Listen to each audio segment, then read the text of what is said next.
Hey, what up? Oki's on the ground behind me. Licking her butt. Don't do that. Don't lick your butt. Oh hey. Oh hey. What's up, everybody? Hello. I have these things in today to hold my hair back so I can do my makeup. She's licking her butt.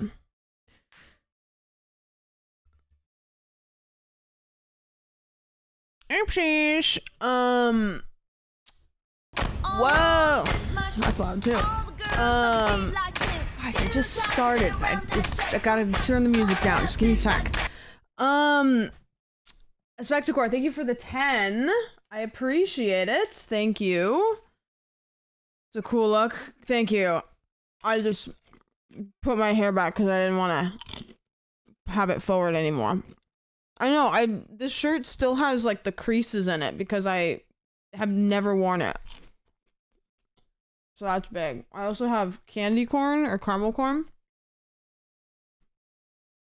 Oki's popping up a little bit. That was so crunchy. Caramel corn. A little bit of caramel corn. Tom, thank you for the conversion. The Prime conversion. Thank you. Appreciate that. How are you guys? Have you seen the last Twitch update on mobile? No, I don't know. What is the mobile update? Nice wall art. Yeah, no, well, it's been there a couple streams. I put it up like maybe 5 streams ago. So, yeah. It's awful. It looks like TikTok now. I don't think I've updated mine. My phone like updates apps like way before everything. Hey, what's up everybody? Happy to come to the stream. Please come like my stuff. Self promo. I'm on oh yeah, no, highlight it. That'll be good. They make it look like TikTok. I wonder if it's I haven't opened Twitch mobile forever. So, I'll see if it's yeah, highlight more hearts. Definitely do that. Yeah, mine isn't. So there's the feed tab. There's the feed tab, but is that what you're talking about? Oh my god! Go the fuck away! Chatter is not listening. Chatter is running on low fumes and 1 brain cell. Take a lap, dude. Take a fucking lap. I don't know what I'm saying. Sorry, my brain is all fuzzy today. What'd you guys get up to today? Anything cool? I'm gonna do my makeup on stream, and I'm gonna start soon because my eyes look extra dead in this lighting. I sat down and I like turned my lights on and I was like, wow, that is really something, isn't it? Maybe if I send more hearts, she will like my stuff. Yeah.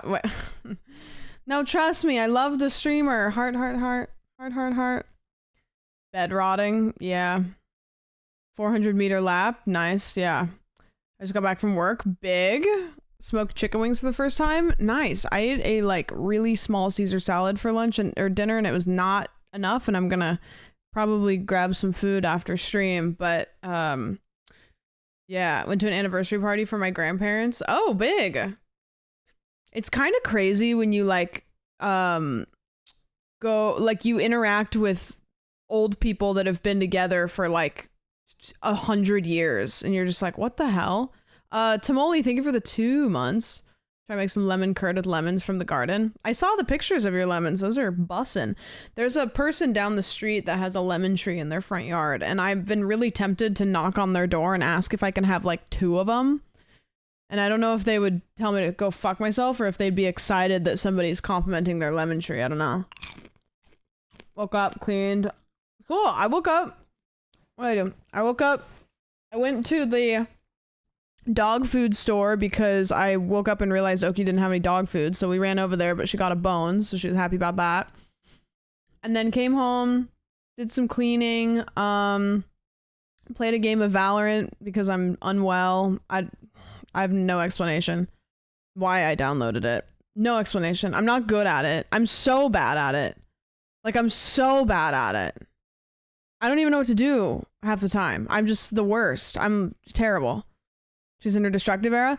I've downloaded so many games over the last couple weeks because I'm trying to find a game to get like sucked into, because I don't have a game addiction right now and I like really want one. I really want a game that will get me sucked in. And so I've downloaded Warhammer. I downloaded that one game, like the shooting, it's like an FPS game people are playing right now. It's called like The Show or whatever. I don't know. The Finals. I downloaded Elden Ring. I downloaded Shadows of Doubt. I've downloaded like so many things. And it's just been fucking insane. Whoa! You know what this means?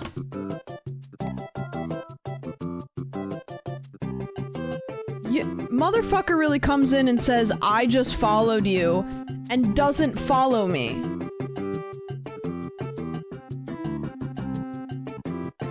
Give me a break, dude.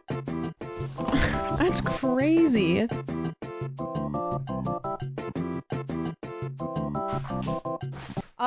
Cyril, thank you for the 10. I appreciate it. Thank you. The audacity. If you're gonna lie, at least say, like, I just donated you $100 so that I'm like, whoa, thank you. What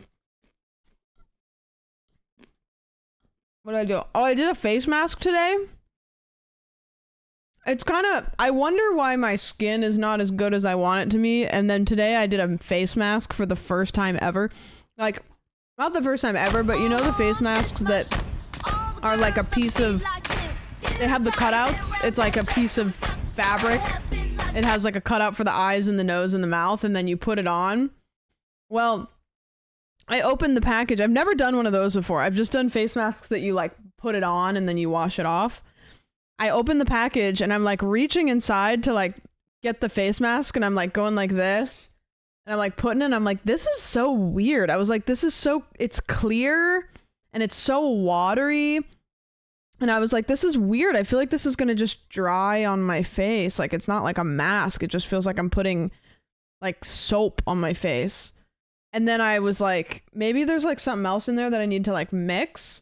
And then I like look in and there's a mask. So I take the mask out and I like put the face mask on my face. And I was like, I'm such a dork. So I did that today. So my skin is really nice, which kind of sucks because I'm going to put makeup on it. Which sucks.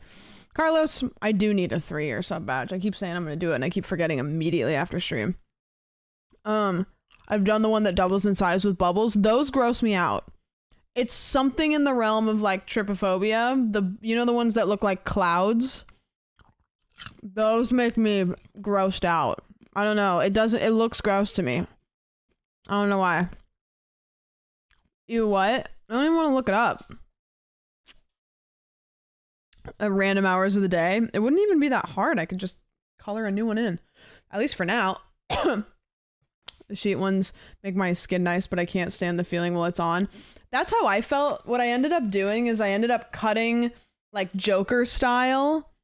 John, if you Google like cloud face mask, you'll probably see it. They're usually gray.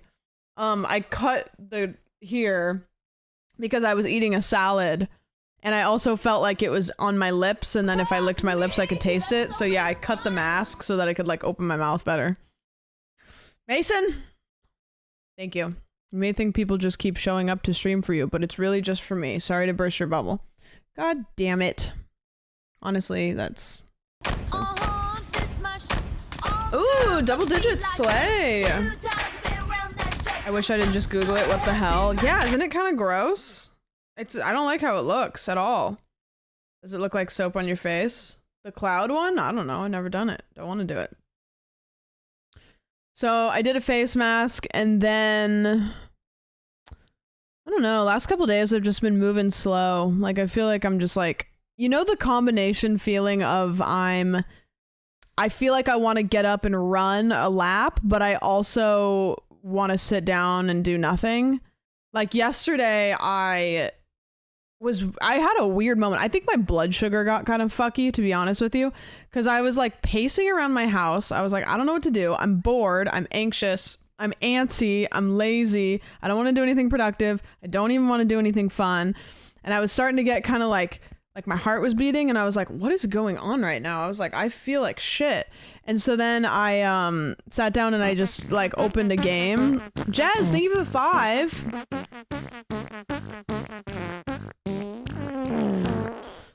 I was like, I sat down to play a game because anytime I'm having like anxiety, I'll play a game, and then by the time I'm done with the game, usually it's fine, like it settles me down. And I made some food. I made spaghetti and a salad. And when I ate the spaghetti, I went from feeling however I felt to all of a sudden feeling really bad. Like kind of like a sugar high and then a sugar crash at the same time. So I think that I was hungry, but I didn't know that I was hungry. And then I ate, and then it like crashed my blood sugar. It's a very weird thing because I usually am hungry when I'm hungry, you know. Sam, go make a sandwich. Yeah, I think there was maybe a little bit too, I don't know, it was weird. I don't know. Maybe that gritty goose with the elusive gritty goose. By the way, if you didn't already notice, pinned is an AMA form. If you want to ask me questions, it's like an anonymous thing, and while I do my makeup, I'll go through and I'll answer them. So if you want to do that. How much sugar did you put in the spaghetti? I mean, I just used a pre-made thing. I don't know. I think it was just I hadn't eaten, and the food I had eaten earlier in the day was weird. I went out to breakfast yesterday with Jess Capricorn, which was really nice. Had a little girls breakfast brunch. We went to this cute breakfast spot that I like to go to. It's called Heirloom, and I couldn't tell you how to spell it, but one of my friends took me to it like early when I first moved to LA, and it's like kind of central LA, I think. I don't really know. I don't even know like where it is. I think it's in technically like North Hollywood, but I couldn't tell you. I just know it's like by the mountains, but it's like central enough that I feel like no matter who I go to breakfast with, like it's not like crazy, whatever. So I go there a lot, and I just think it's cute. Heirloom? No, That's so many Heirloom. Well, yes, but it's like A-I-R. I don't know how to spell it, really. That's a place that I like to go when I do like friend dates. So we went there, and I had breakfast, and I had like waffles with syrup, and then I had a coffee. So I think that I had a sugary breakfast too. Some creative spelling. It's some like LA bougie spelling. Demolisher, thank you for the prime. I have the alerts muted to me, by the way, because I'm getting like overstimmed a little bit, I think is what's going on. Heirloom is the way the word is properly spelled. Yeah, but it's spelled like A-E-I. It starts with an A, I know that. We have a farm to table brunch spot here called Heirloom. I wonder if they're related. Well, probably not. They're spelled differently. So, I don't know. Hello, Jake. Raiders, welcome in. I hope you guys are all having a nice day. What's up? What'd you do for stream?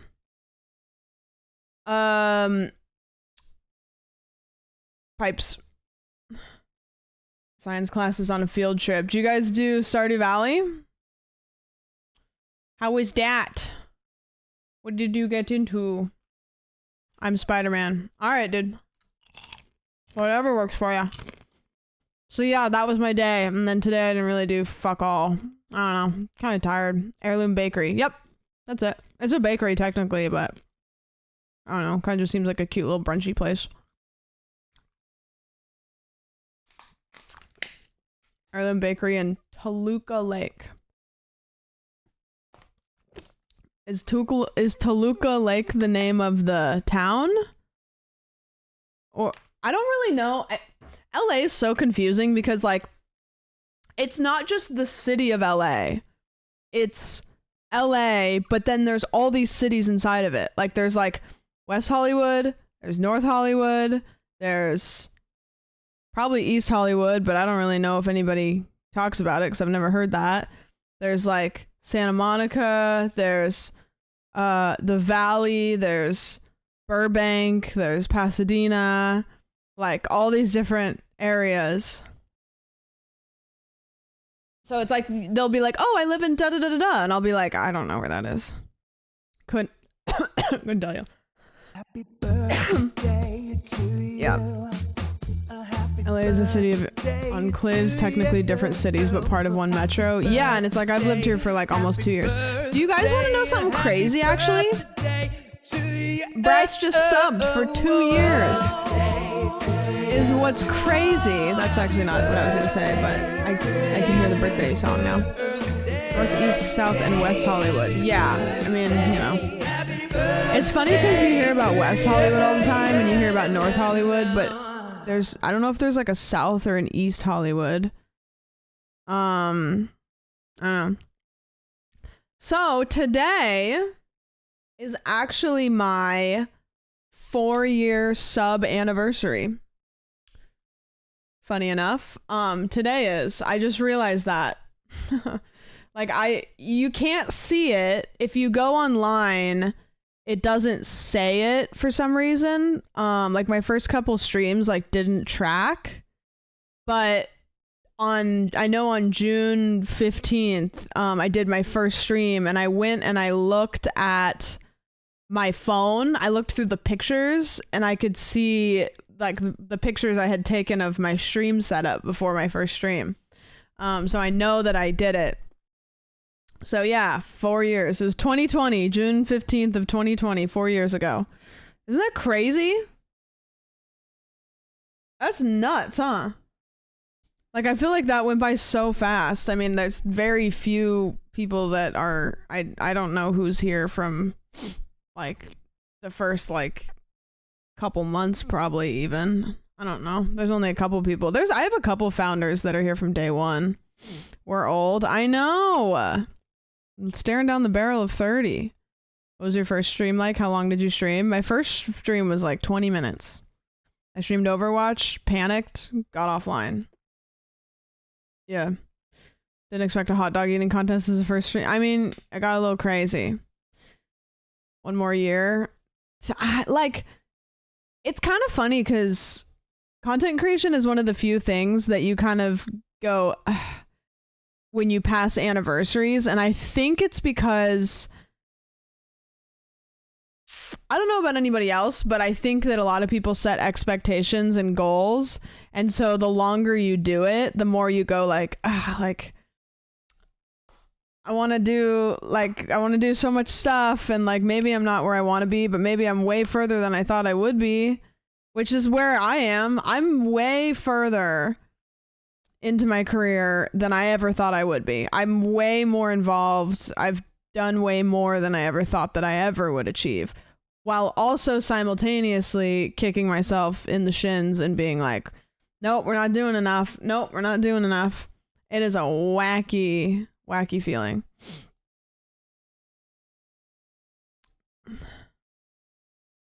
It's that expectation of having year over year growth, but the reality is that it's extremely difficult to achieve. Yeah.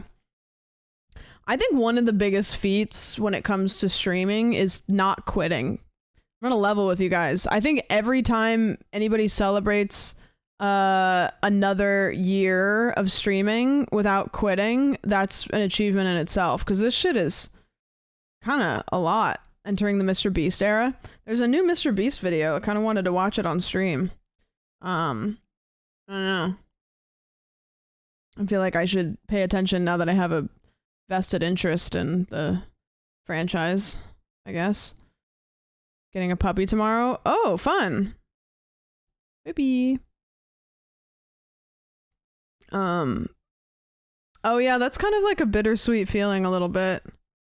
It'll be really nice. You probably will have a twinge of like almost like guilt a little bit, you know, for being excited for like a new puppy. But yeah. No. Okay. I won't watch it then. Never mind. Sorry. I really want to, you know what I'm feeling right now? This is so fucked. Like, I'm the worst. I like so badly want to just like stream all night. I'm really excited to go and like see some of my friends because there's a lot of people that are going to be at this thing that I'm like, I haven't seen for a long time, but like I so badly want to just stay home and stream. I saw a TikTok where this girl was like, being married in your 20s is cringe, but being divorced before 30, it's chic. It's, yeah, literally.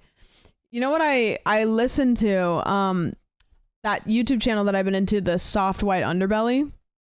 They interviewed a divorce lawyer, and that was like one of the kind of apart from me even being divorced, I think, just like as a person, like, you know, in general, like it was a really good interview and it was a really big insight on marriage as an establishment, you know, like how unnecessary it is. It was funny because he made a good point when it comes to marriage. He said that like, he said it's really an unnecessary thing, and it's not from a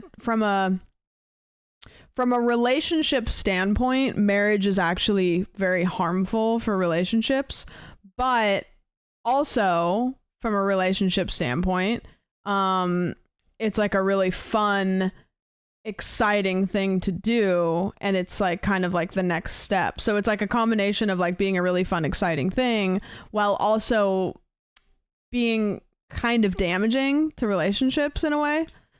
He was just saying a bunch of stuff. He said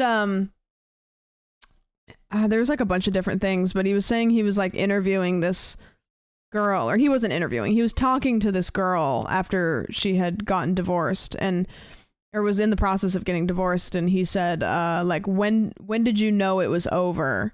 And she said, this is really stupid. And it was funny listening to that because I was like, oh, this resonates a lot. She said, I knew it was over because she used to eat granola in her yogurt or something, and whenever her granola would run out, her ex-husband would buy new granola. Like he would just get her, like he always made sure that she had granola stocked up. Even if they were fighting, she always had granola. And she said that like she ran out of granola, and then she kind of was like, oh, okay, maybe he didn't notice. And then she like pulled it to the front of the cabinet and then didn't get more granola, and then like put it on the counter and then didn't get more granola. And she was like, yep. It was really sad. But then the guy, the divorce lawyer, he was saying that little things like that become the snowball, you know? So it's like somebody doesn't do that for you. So then you go, well, I'm unhappy, so I'm not going to do something for them. And then they go, well, I'm unhappy, I'm not going to do something for them. And then he says what happens is it's just these teeny tiny little things that snowball into a breakup or whatever. And he said that like that's why the tiniest little things in relationships can be so important, because even though they seem tiny, they're actually like pillars to making somebody feel cared about. And when somebody stops feeling cared about, they stop caring, you know? And they'll kind of like punch back. And I was like, just like he was saying a bunch of stuff, and it's weird because if you watch the interview, he's not a very likable person, to be honest with you. When you he's like kind of sporadic and just like a little like he's like wiry. He's just like kind of, I was like, this guy seems like he would be weird, but he was making a lot of really great points just by seeing so many relationships like hit the wall. Shrewded it. You shrewded it. Thanks for the 8 months. I appreciate it. Good reference. Marriage is odd because traditionally it's a property agreement. Women historically were technically property of their father until they were transferred to their spouse. Yeah. I was talking to my landlord's girlfriend. She came over. I think I said this on stream. She walked into the house and we were like chit-chatting. And I was talking about getting divorced. And I was saying, to each their own, but taking somebody's last name was one of the grossest feelings I've ever felt. And getting divorced to somebody and still having that person's last name made me want to rip my skin off. That shit sucked. Because it really felt very like traditional and it felt very ownership. Ronnie, thank you for the 37. Hey. all the work you had to do to get your name back. Yeah, for sure. Did you change it back? Yeah, I changed it back 6 months ago or something. It took a long time because I had to do my social security card. It's terrible. It was terrible. There's a TikTok trend right now on when you get married, you should take the cooler sounding last name. Sure, I mean, or just keep your last names. Like, it's not too hard nowadays to like be married with different last names. You know?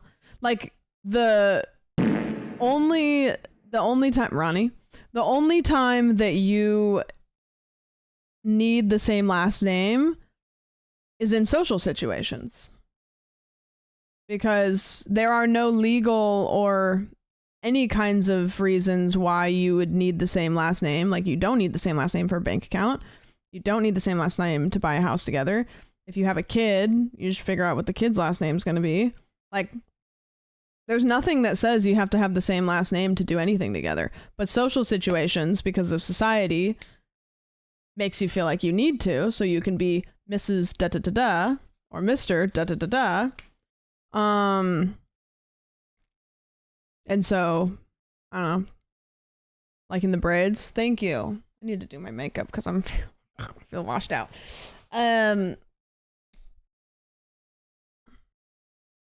You could just lie. Well, that's what I tell everybody is like, just lie. Just say you're Mrs. whatever, and then keep your last name. I don't know. I'll never change my last name ever again. No. I can see how if kids are involved, they might want the same last name, but as a kid, well, yeah, but my argument would be, do they know any different? You know, like if I was born and my parents had different last names, I probably wouldn't realize that that was weird until like way later, because how many people in your life realize your parents have different last names? Like, that's not something that people would really know. Like I think that they would just be like, that would just be the way that it is. And then like by the time they got old enough to realize that that wasn't normal, because I think a lot of kids don't realize their parents' names aren't mom and dad until they're like 10, you know? Like, wait a minute. Or mom and mom, you know? It's like, my mom's names are mom. And that's kind of crazy that your mom's name is Teresa, but my mom's name is mom, you know? So it's kind of like, I don't know.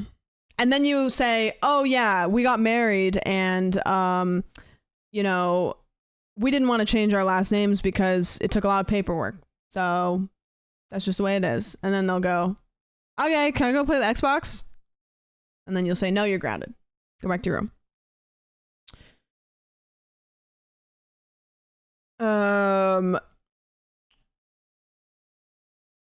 Wouldn't have noticed probably when I was a kid, there were more hyphenated last names. Yeah, there was a lot of kids that I knew growing up that had hyphenated last names, and you just kind of are like, okay, I don't know.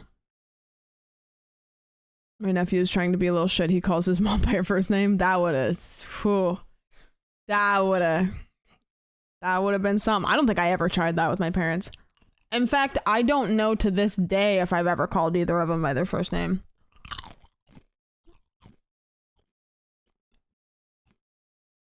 This is really stuck on my teeth.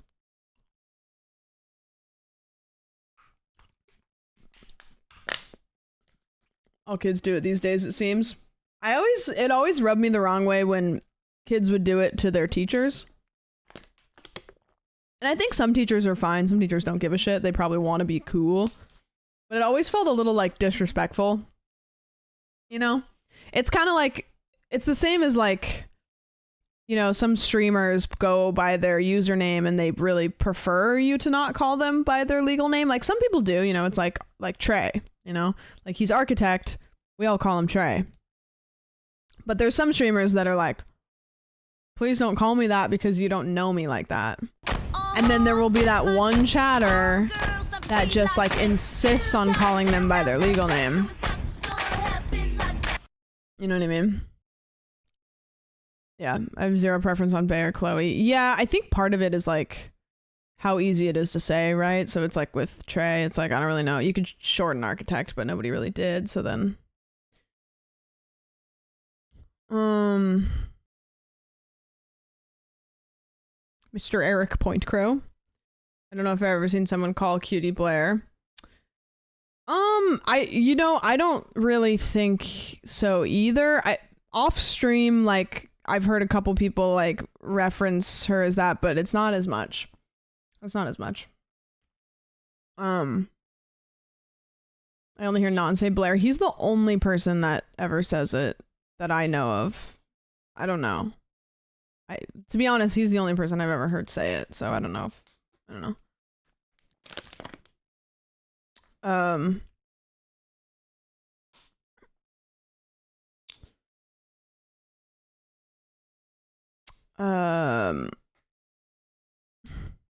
literally didn't know Cutie to name. It's funny, there's some streamers that I like forget, like Capri is somebody that I always forget. I think I might have known Capri's actual name once. There's some people that are like very, very close friends of mine that I don't know or have to think what their first name is. You know what I mean? Like, it's like, damn, I've confessed things to them and I don't even know what the fuck their name is. One guy starts dating a new girl and she's like, yeah, me and Jonathan might go see a movie. Like, that guy's name is Joey Girl. Yeah, isn't that weird when, like, this happens a lot where you'll have a guy friend and then they get a girlfriend and their girlfriend calls them, like, a name that nobody else in the friend group calls them.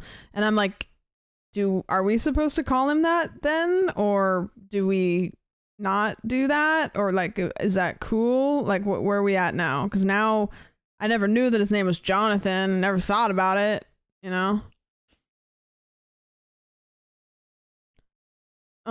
We've known him for Chris. This is Chris, not Christopher. You know what? I'll say it. It kind of gives me the ick a little bit.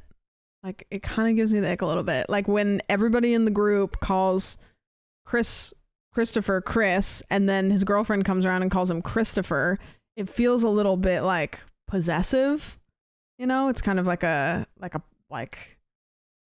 motherly, like, you know? I knew somebody that did that and I was like, it feels weird. Like, it just feels weird. I don't know. Like, I don't know. It feels weird. It's also a you're not like us thing. Yeah, it's like, oh, I'm different. I call him by his full name. I'm not like you guys. I'm different.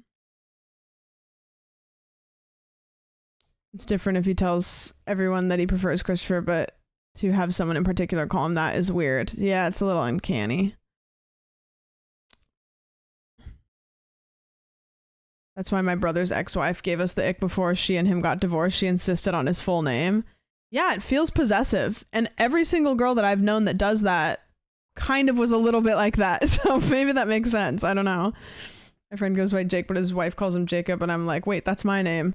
Well, yeah, because it's like if nobody calls him that, then you're like, who? Oh. I met his baby mama and she calls him Ray. That's really weird. That's not even close. Where did that come from? I can't wait until I can say my brother's ex-wife. Oh, is that happening? Or is that just fingers crossed to happen? It's like when I go up to Batman when he's beating some poor people up and say, what's up, Bruce? Like, I don't know why he gets offended. That is crazy that he would get upset with you about that. Yeah. People who insisted on my legal name ended up being ick people. Yeah. Yep. Blake couldn't tell you. It's like John Borse, you know? Joining a new friend group and learning their preferred names and later their actual names feels like the actual names are the wrong ones. It's like a thing that I deal with in this industry that I always kind of like, I break the fourth wall every once in a while and go like, oh, this is fucked up kind of. Like everybody has a name and a lot of people's names are not their real names. It's more of a streamer thing than a YouTuber thing. So it's like when I interact with like my YouTuber friends, they all go by their actual names. But when my streamer friends, it's like there's people that I know really well that I don't call, like Scootish. Like Scootish is a great friend of mine. I call him Scootish, you know? Like Crub. He's Crub. I don't even know what the fuck his name is. Like Barry? Barry. Non?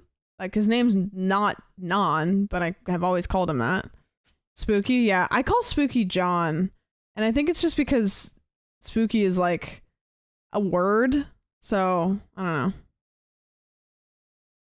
Yeah, Clance, that I just refuse to believe it. Crow equals Eric. Nobody calls Eric. None of Eric's friends call Eric Point Crow, like off, like camera. Like we all call him Eric. There's some usernames that are like really usernamey. Like nobody calls me Sandwich. Like they don't call me Sandwich because my name's Sam, you know. Wonder what Caroline Kwan's real name is. Wouldn't you like to know?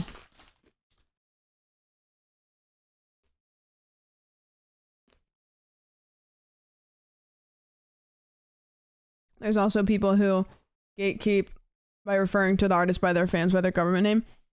I noticed that with streamers where they'll sometimes get real cozy to call them their legal name as like a shortcut to, you see what I'm saying?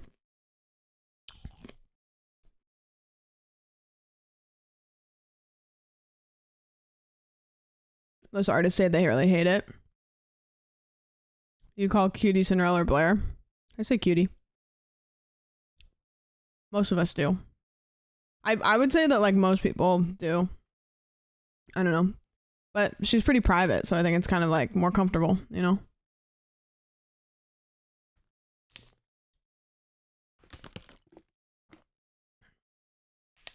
I think even Ludwig calls her Cutie. Uh-huh. Yeah, so it's like, you know, just call people what they call themselves. Don't force their government name.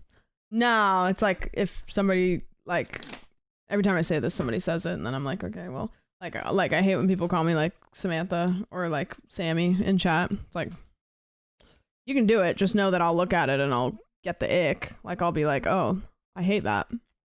Like, I'm now not going to respond to you because that's annoying. Yeah, Samuel's fine. Sammy doesn't really fit. Samantha's just demeaning. It's not Samwise. Samwise is fine.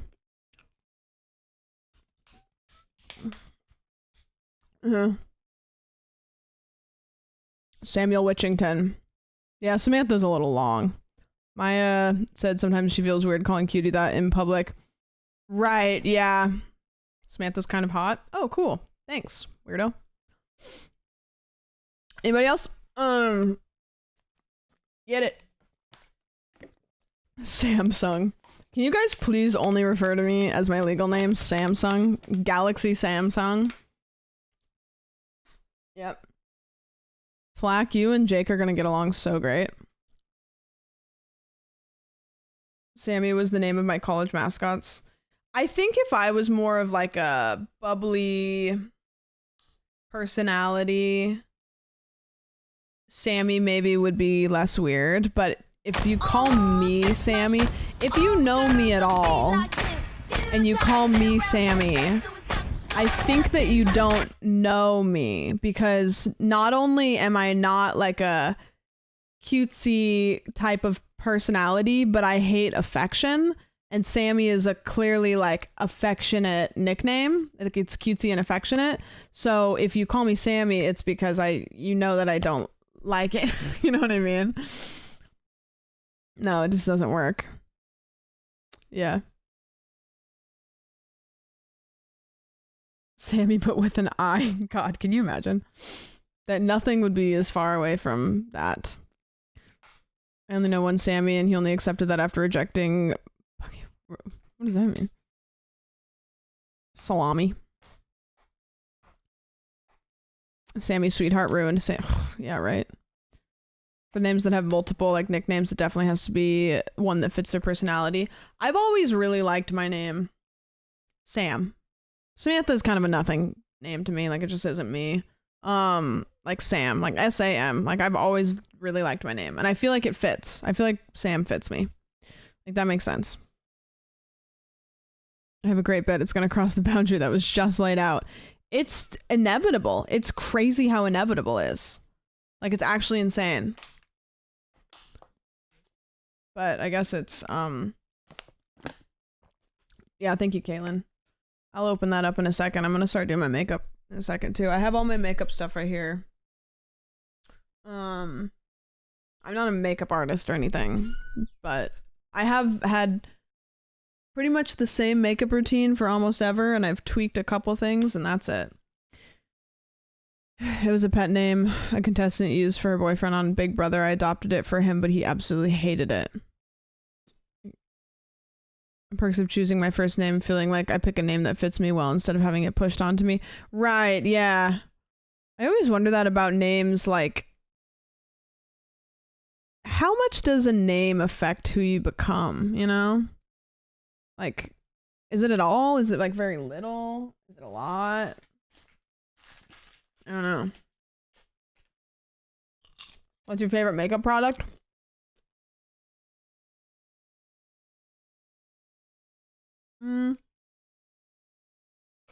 Right now, I have all of them probably because I don't have a big array of makeup products. Like, I love makeup. I hate buying it, so I don't. I've been using this concealer for like a while now, like at least a year, and I love it. This shade is a little bit dark for me, but I just put some face tanner on, so maybe it'll help a little bit. I love this shit. Love it. Also, this got tossed into my bag as like a free sampler, like who knows how long ago. And I also love it. It's a multi-stick, so it's like for lips or for blush. I love this shit. Like I love it. I'll buy like the whole thing once it's gone, but I've been using it forever. And then for these, I put on Instagram. I was like, if you like, I used to use fake lashes, and I kind of just got tired of using fake lashes before every stream. I was like, I'm not doing that anymore. And so I asked Instagram, I was like, what do you guys use for mascara? And I don't know if you guys know Avery, she's a streamer. She suggested these, and she is really pretty, so I used these. I used this. It's a primer. I never had heard about mascara primer before, but it's a primer, and then I use this on top of it. This is what she said to use. And it works great. It's great. I need to get my lashes permed though, because my lashes are very straight. Like they kind of go straight out, and I want them to curl all the same, and they kind of grow weird directions. So I think I'm going to look into getting my lashes permed or whatever. Nox, thank you for the 37. Seth, thank you for the 3. I think I missed that one. So yeah, those are probably my favorite products that I have, but I like everything I use because everything I use every time. Like the only thing I vary is my eyeshadow, and I don't really wear eyeshadow very often. So, yeah. And then this is just like primer that I use, and I don't really use primer that often.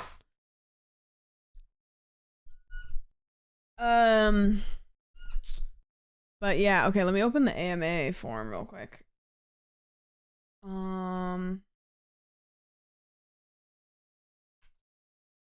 Trying to type with like my middle finger.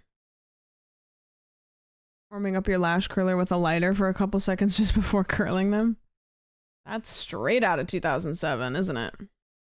Oh, 46, nice. Okay, so what I'm gonna do here that I did last time. So I'm gonna go like this, and then I'm gonna go like this, and then I'm gonna go like this, and then it's gonna not be there. Can I do transform, fit to screen? Transform, I wanna like make it, is there a way that I can uncrop it? I don't know what that is. It's a box I've got you guys a box. What is that? Why is it doing that? Box. Okay, well, I guess I'll just do a new one. Sorry, that I got that for you guys. Don't you love it? Okay, ready? Big. Don't you love it? Give it back? No. No. I don't really want to wear this shirt right now.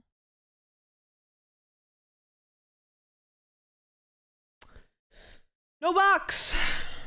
It's a different box. It's just a little bit different. It's the same, but it's different. I need my emotional support box. How about your guys' emotional support back of mirror? Look, it's technically on you guys. Let's see, where are you guys? There's the chat box. Oh, there you guys are. Look, there you are. You're just really big and blown up. Yeah, it's good. You're a little bloated right now. It's okay. You're on your period, so it happens. Really powerful. It's not our best angle. You're calling us big? No. Just kind of thick, you know? You guys are just looking kind of thick and blurry right now. It's all right. It's fine. Okay, but now look how, well, now that's just an angle of my messy keyboard. Okay, never mind. Do I want to turn this on? Not really. I think I'm going to turn it on. Thick and blurry. She called us fat and uncoordinated. No! I didn't, I promise. Maybe, can I make it dimmer? Oh, I can make it dimmer. Okay, great. Awesome, but I don't... It's going to make my light all weird. You know what? This is fine. This will work. The first question is, what should I do about the shrimp living in my brain? I actually couldn't help you there. Why did they call... I'm not going to do the... You guys suck. What are you getting ready for? I'm going to a Challengers themed birthday party, so I have a tennis outfit to wear. What advice would you give 20-year-old self? What advice would I give 20-year-old me?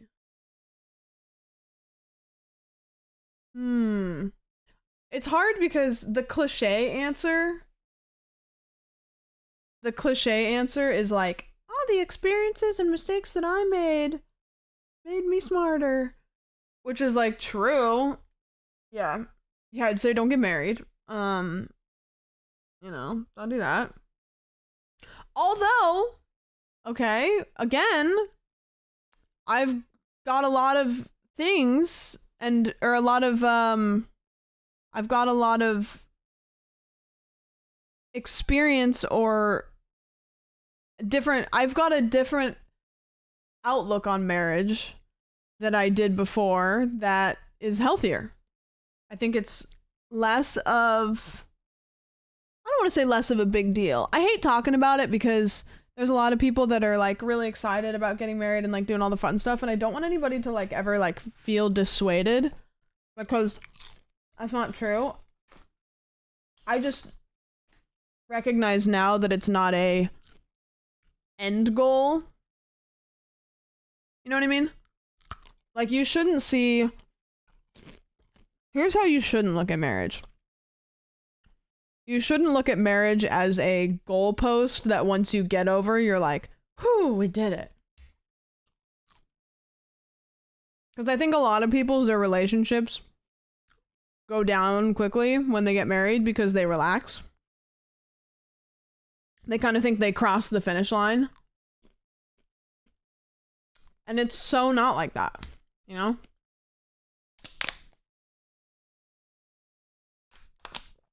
So, I don't know, you know, like, I think I would have, and I think if I had dated somebody until I was 27 and then broke up with them, I think I would have had this chip on my shoulder of, oh my gosh, I'm almost 30 and I'm not married yet. Like, what am I going to do? It's too late for me. And now I'm like, I already did it. It doesn't matter that much. It's fine. Like, I don't even need to ever do it again. And I'm okay. So, I don't know. But if I were to give 20-year-old me advice, I would probably say to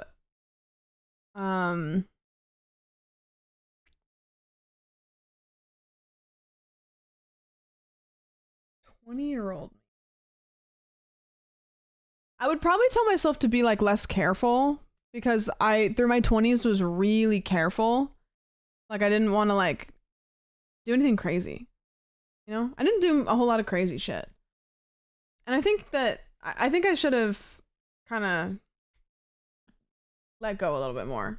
Like I tried to grow up a little quickly. I tried to like settle down a little quickly. Yeah. Get some experiences. Yeah.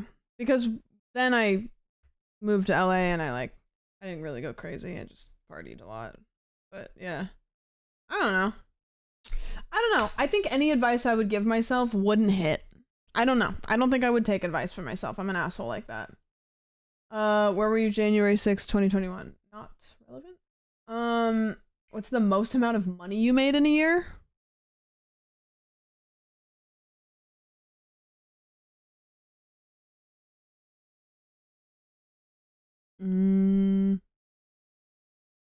It was last year. Last year was the most amount of money I've made in a year. Oh, jeez. Where did that go? Not enough. No, I did actually okay last year. I think you guys would... How much money do you guys think I make a year? I'm curious. I'm not going to give you the exact number, but I will tell you ballpark. Weird to skip the last question. Weird.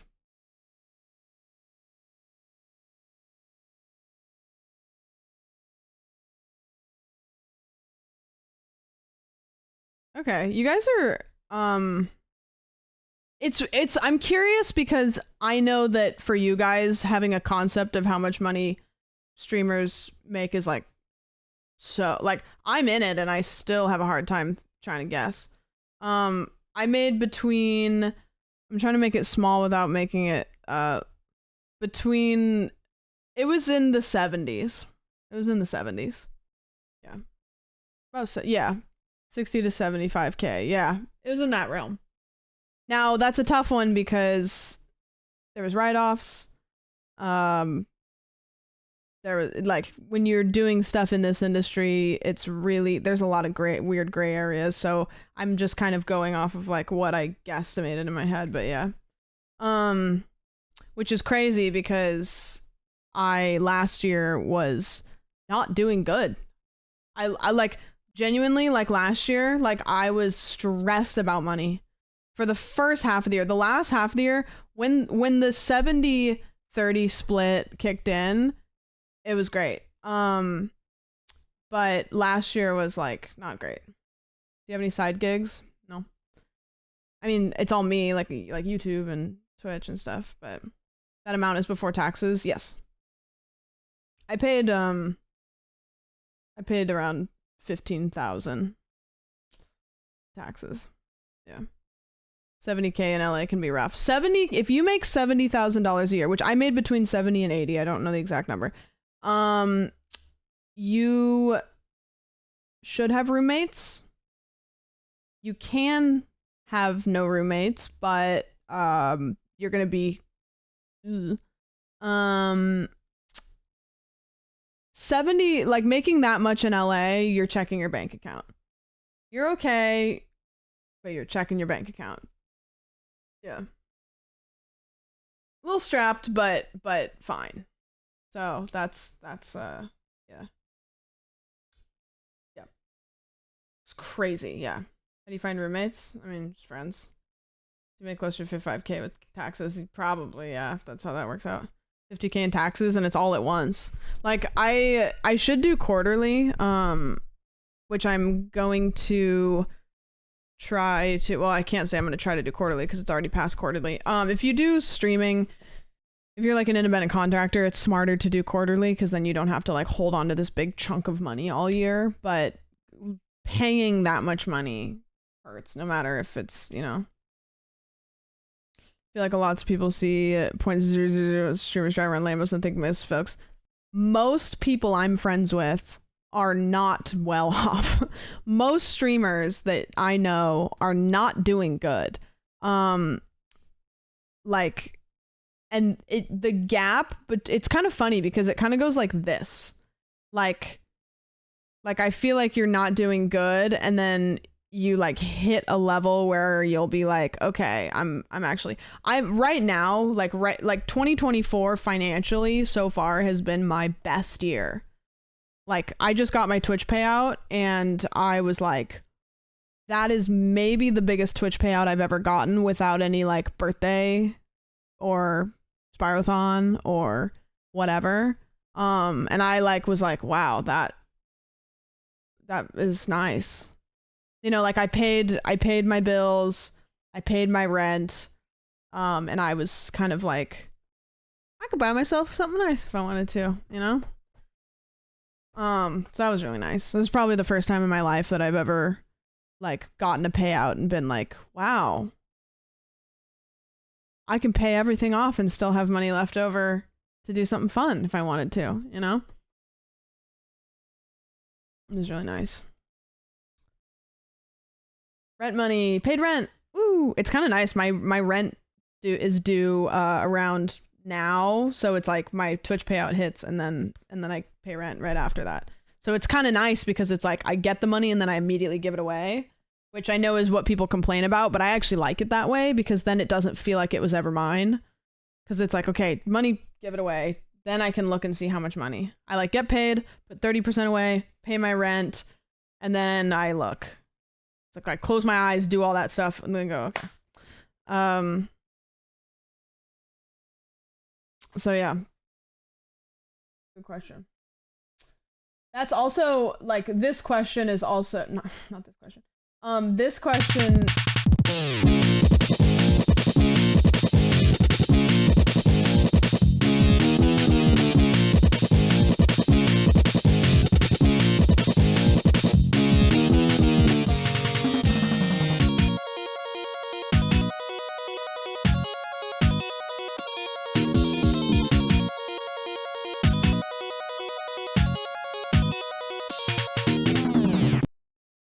Thank you so much for the 12 year. Well, okay. I was gonna say it's a bummer you don't get your year song, but also literally the only person on the channel that has the unique sub alert. So I think that we can take that one. Thank you so much. Yesterday was in fact the 1-year anniversary of Music France. Whoa! That's kind of crazy, actually. It's your 1-year sub. Nutty. Yeah, this question is assuming it's just me by myself because my ex made stupid money and I was a gold digger and I was not a gold digger, but I like we together made a lot of money. I just didn't have to think about money when that whole thing was going on. It's a famous golf athlete. That's true. They do call me that. Have you ever rejected a collab with someone, a brand, or a group of streamers, and if so, why? Yeah, I told multiple people I didn't want to stream with BB Jess. So there's that. Like, I'm trying to think if there's anybody else outside of her that I was like, straight up just no.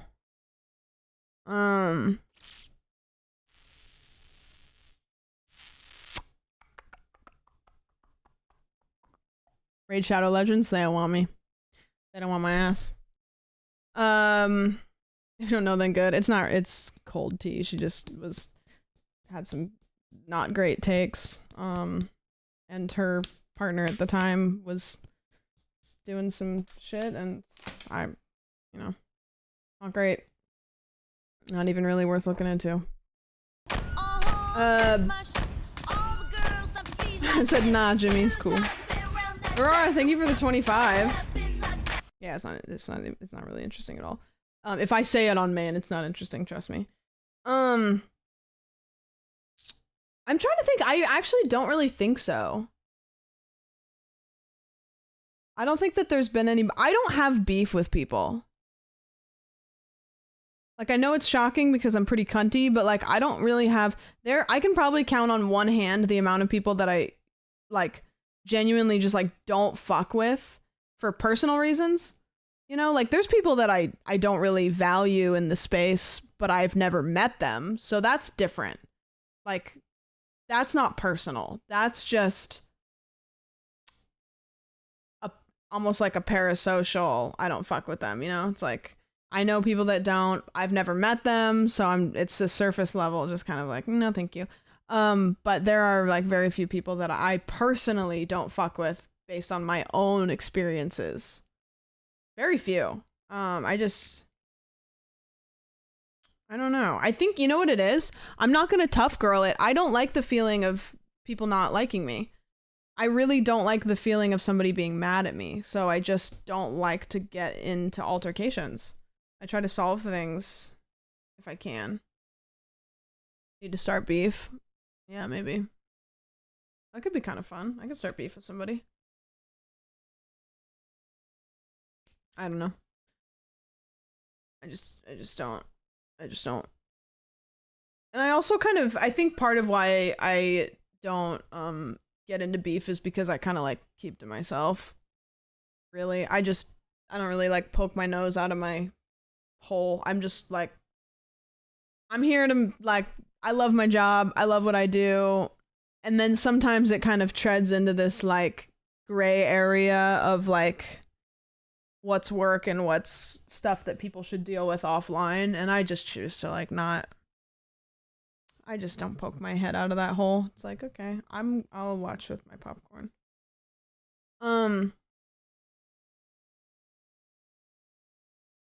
This is such a weird way to like apply makeup, but I just kind of go. Also, so out of the loop on streamer drama and who's a decent person. I'm not out of the loop. I love it. I eat it up. I eat it up. Give me all the drama. I want to sip the tea through one of those like gigantic straws. I am not going to pretend that I'm holier than thou. I watched The Bachelor. I've watched Love Island. Love that shit. But I just don't. I don't know. Maybe I'm irrelevant. Maybe people don't want to start beef with me. Maybe that's it. Maybe I should be more relevant than people would want to fight with me. I don't know.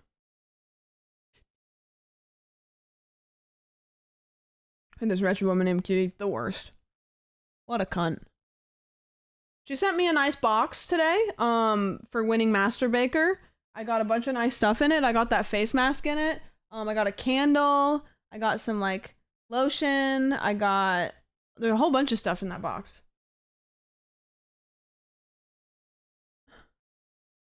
It was really nice. This, popcorn was in it, too. Yummy. Did you get a trophy? No. Sure didn't. Sure didn't. I have really boogery eyes today. Y'all ever get boogery eyes? Are you gonna do another stream like the Spyro stream? I loved the Spyro stream, and I would love to do another one. I just don't know what to do with it. Like, I don't know what game to play for another Spyrothon. Like, I've thought about Sly Cooper, but I'm not trying to 100% all of those. So I don't know. I don't know what games to do. I don't know. Crash Bandicoot? I don't know. Already beefing with Sam. She keeps slandering me. I know. I keep making up lore for Apex. 50% of it's actual lore that I just didn't remember. The other half of it is just for fun. I'm started to kind of like have fun with it. I just make up lore. I'm like, that's gonna be really funny. He's gonna hate that. Please bring Modcast back. Just for the heck of it. I don't really know how to highlight my face. I just usually go like this, and then I put some right here. Like little cat whiskers. And then I put some on my chin. And then I put one on the tip of my nose. And then I don't really do a whole lot under my eyes. A little bit. I don't know what I do. Be clear, I don't know what I'm doing. Just giving it my best. My best is not great. I saw a nice balayage the other day and thought of you. I bleached these last night and immediately I've been getting a lot of TikToks that are like talking about eyebrow blindness. Like everybody can think of like that one person that just fucking went ham with their eyebrows in like high school. And I got one. I did this. I added a little bit more blonde in the front and immediately after I got on TikTok and I got one that was like, you've heard about eyebrow blindness, but have you heard about money piece blindness? And I was like, oh no. Like, did I fuck up? Is there algorithm telling me that I fucked up? You want to know my biggest insecurity when it comes to my makeup? And it's not even my makeup. Where did I put that stick? These crevices of my nose get really shiny. And I never know how to fix it. I just powder it a bunch. But it's like here and here, and I feel like it looks gross. It's got a shiny nose. No idea what that could possibly mean. Like, there's always that one person that like learned how to fill in their eyebrows and then they just go fucking buck wild. And then all of a sudden their eyebrows look like, you know? If you can't think of who that person was, I may have bad news for you. I'll look up eyebrow blindness.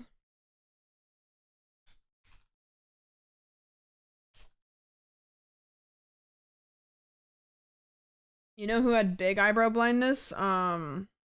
James Charles.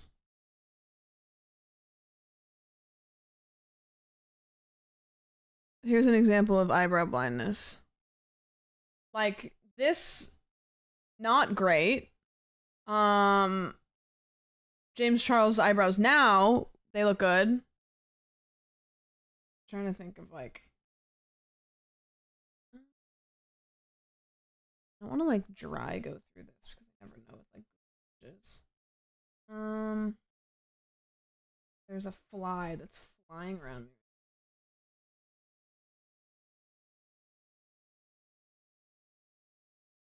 Yeah.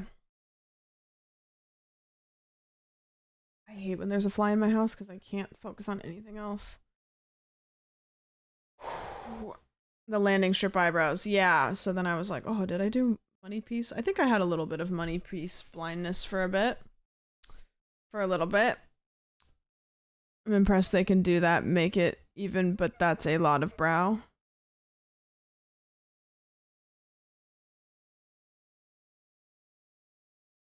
It's flying so slow.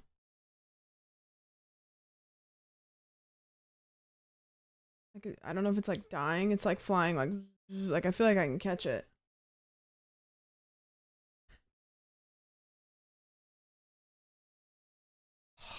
Can you guys see it flying around?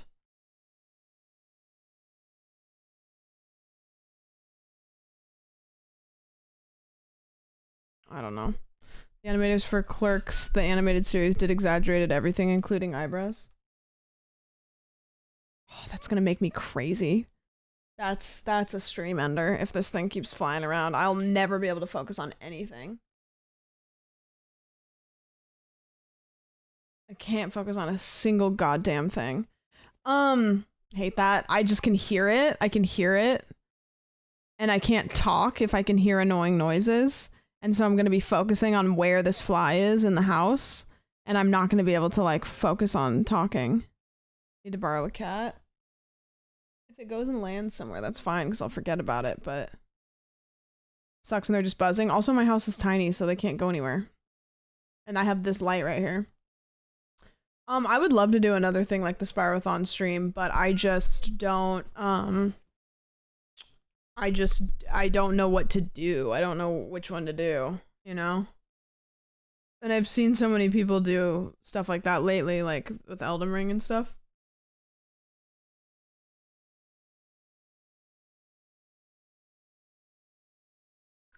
Yeah. Flies make noise. Yeah, I feel like flies are like one of the most notable noises. Like they're just annoying. It's just like a humming. It's like zzz. Like the way that the letter Z feels when you say it is how flies sound. What about Psychonautatron? The second one is long. The second one's actually like really long. That'd be a tough one. What does the Turbo Virgins tag mean on your stream? If you don't know, I got bad news for you. I'm a little too high. How do I come down right now? I would just like play a video game. Like throw a game on or put a movie on or go to sleep or I don't really know if there's a come down, but you can like change your attention to something. Like you can like change the direction of your attention and then it'll be fine. Play Osu, best game to play while high. There's a game called Q Remastered that I have that I like to play sometimes. That one probably would be really good. Yep, you're gonna be like this forever and you're definitely having a heart attack right now. That's what it is. Are you ticklish? If so, where? I'm really ticklish when you put money in my bank account. What is something people would be surprised to know about you?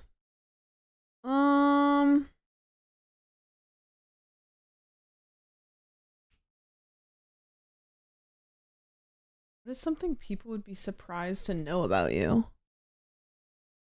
I don't really know if there's anything that I don't like. If there's anything I can tell you guys, I feel like I have.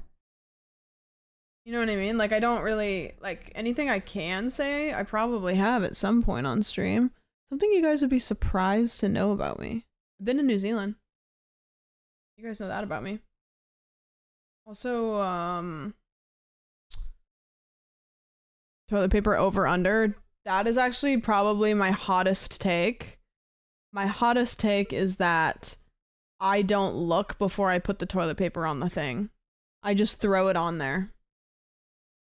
So it's kind of random.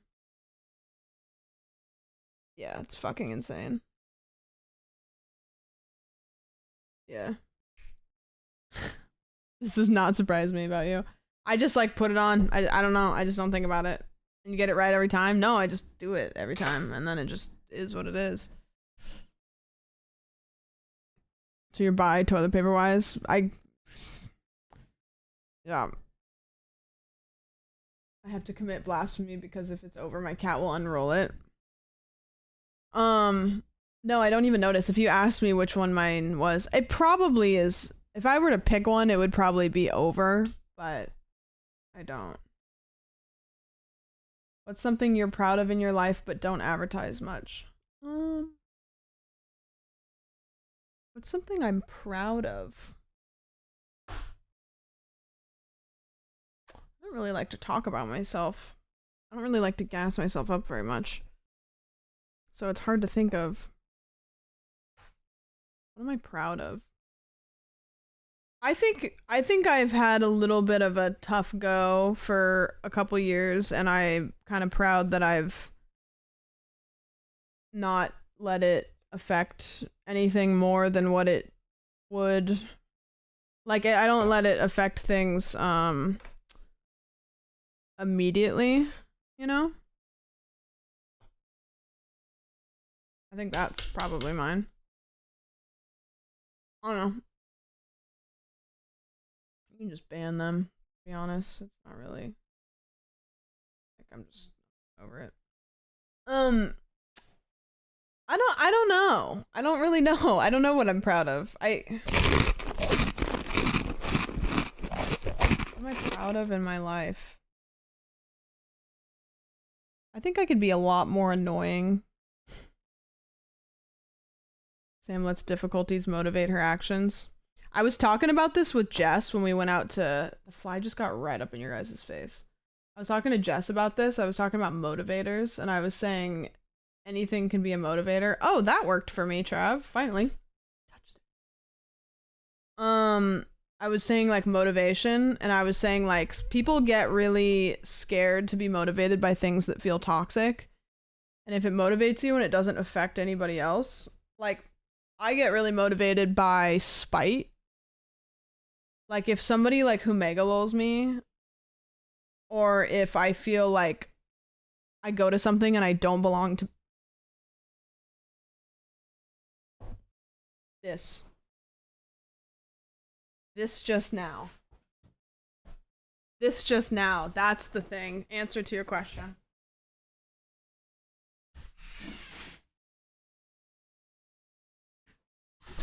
Well, I gotta wash my hand.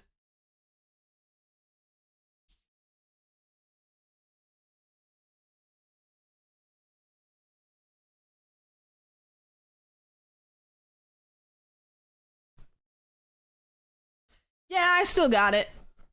Did you guys see it on camera? No. I feel like it probably didn't show on camera. I could see if it didn't. I know, immediately I felt disgusting. Like, oh good, I'm touching my face for the next hour.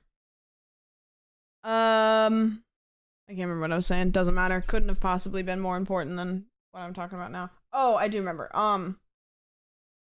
I feel like it's okay to allow yourself to get motivated even if the motivation is a little toxic, as long as people don't know that. Like, yeah, I get really motivated by like, if I'm in a room with a bunch of people and I go, I do not belong here, that makes me frustrated. And then I'll go home and I'll be like a work machine for who knows how long. And that's okay. I'm gonna get makeup all over this. Toxic. Spite is one of the best toxic motivators. I'm not going to say who, obviously, but I had a streamer that I'm probably the same size as now. Didn't want to be in like Hired or Fired. And or they wanted to be in Hired or Fired, but then when I like told them they weren't going to get, it doesn't matter. The details don't matter. All that matters is that they belittled me to my face, and pissed me off, and that probably drove me for like a month. Like they were like, oh well, this seems like an event for small creators, and I was like, that's a crazy thing to say to somebody.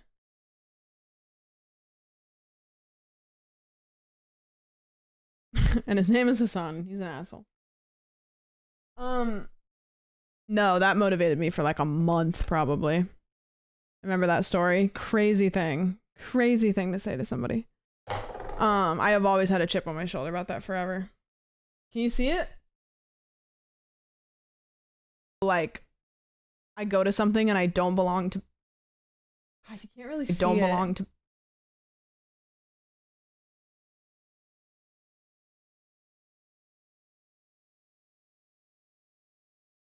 I go to something and I don't belong. Oh, you do see it. That's cool.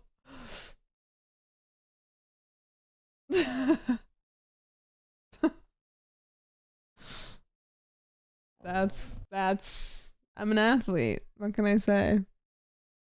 I do it with chopsticks. The look of shock on your face. I'm like, wait a minute. Hold on. Wait a minute. Gamer. Yeah, I've been playing Valorant, guys. Come on, my hand-eye coordination's kind of unmatched. It's a little bit unmatched. Homophone chicken isn't even good. I don't know what that means.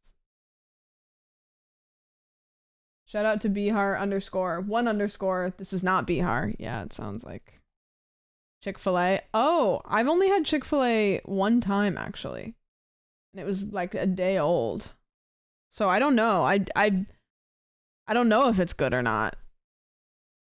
Genuine couldn't tell you. Coffee order? I'll take a 16-ounce iced white mocha with oat milk and no whipped cream, please. Tell Brody or ask Brody because he'll say, we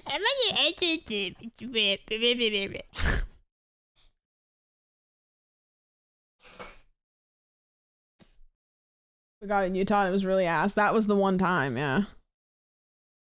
You say 16 ounce? Well, unless I go to Starbucks and I say grande. If you say 16 ounce at Starbucks, they'll go, grande? I've done this before. I sent Bobby like the longest voice memo once, like 6 months ago, because I was pissed off. Because I went up and I was like, can I get a 16 ounce, whatever? And she was like, grande? And I was like, oh, we're doing this. And I was like, yeah, 16 ounce. And she was like, what size? And I was like, grande. And she was like, oh, okay. And like, we both knew what we were doing. And I was like, I was so mad. I was like, you know what I'm talking about. It's crazy. God, it was ridiculous. It's like, get a grip. Do you have any long-term goals with streaming? With streaming? I mean, I have more long-term goals, I think, with like YouTube than streaming, surprisingly. But I mean, I think goals are kind of hard to set with streaming. I just want to keep growing so that I can keep producing. I have a lot of things that I'd like to do that I just don't have the funds for, or they would be like too much of a hit to like make sense. So I think my goals is just to like keep getting bigger and better. I don't really know how else to say it. Socks with sandals is always a good idea. Right. I love when people say large and then correct themselves to say venti as if I didn't understand what large means. Right. I'm gonna buy off-brand. I don't really know. I want to just keep making good shit. I just want to keep making good content. I don't know.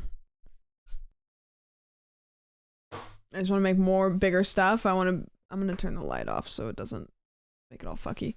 Yeah, I just want to keep making stuff that I'm proud of.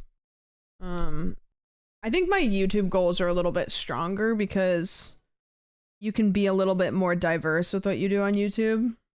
And I have like project ideas for YouTube. I have project ideas for stream too, but I think I'm a little bit more like wanting to be I don't know. I'm doing my primer. You're gonna be as cool as Dan Clancy when you're 60?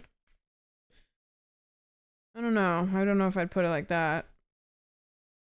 I saw a very funny clip of Dan Clancy's algorithm.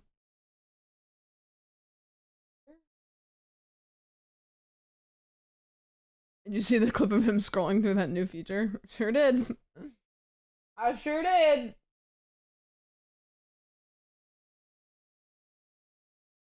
It's been making the rounds. It sure has. Important moneymakers. What are you putting on your lashes? Primer. So it kind of just like coats your lashes. You can't really see, but my lashes are like white now. It like coats your lashes so that when you put your mascara on, it's thicker and longer. Which clip? I don't really want anybody to link it because I just kind of want to go, oh, interesting. But you'll find it if you look hard enough. You'll find it.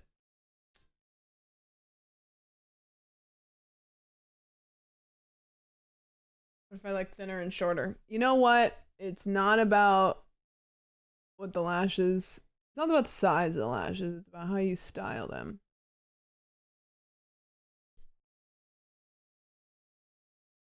It's about how you style them. Nobody looks cool when they put mascara on, by the way. If you manage to look cool, will you put mascara on? Unmatched. Unmatched. Sorry to invade on Beauty Day, but my grandfather just passed. I am sorry that. Okay, next question. What is a god tier sandwich? Okay, I don't know what this is called. There was a sandwich spot near uh uh house that Jarvis lived in when I first moved here. There's a sandwich shop around the corner. And I don't know what it is. Only ate there once. But God, it was good. It was one of the best sandwiches I've ever had in my life. Delicious.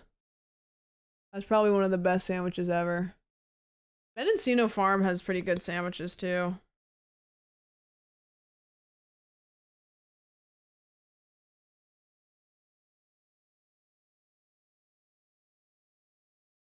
Stuff's getting old.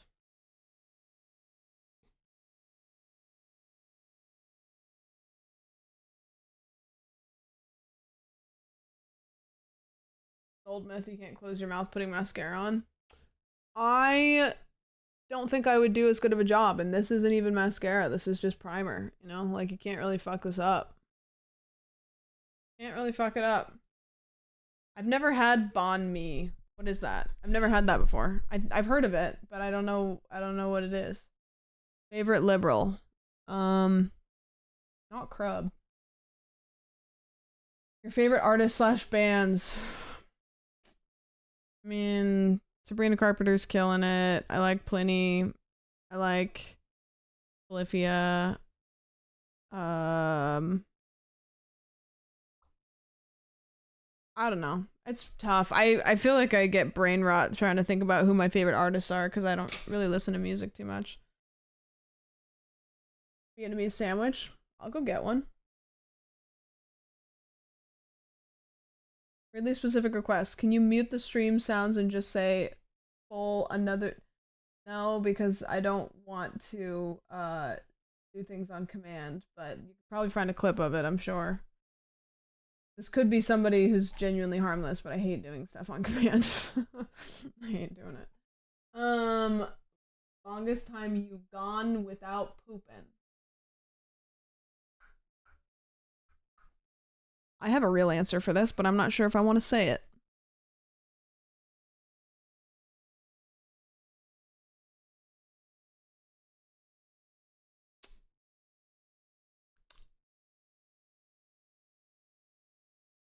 No, I'm not going to say it.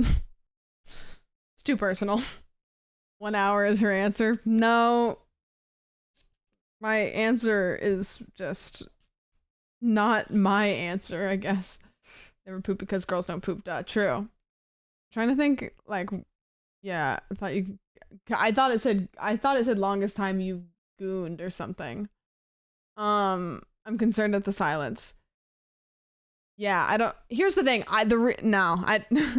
Like, it's not an embarrassing thing, to be honest, but it's like, I don't want it to be a lingering joke, is the thing. It's like, there's some things that I don't mind saying, but then it's like, I don't want it to be like a bit. So that's why it's like, you know what? I'm just gonna kill that one before it's even come to life. Just another bit of personal information. Yeah, and I know it's weird. Yeah, no. Well, okay, I can answer the question. I can answer the question. I just can't answer why.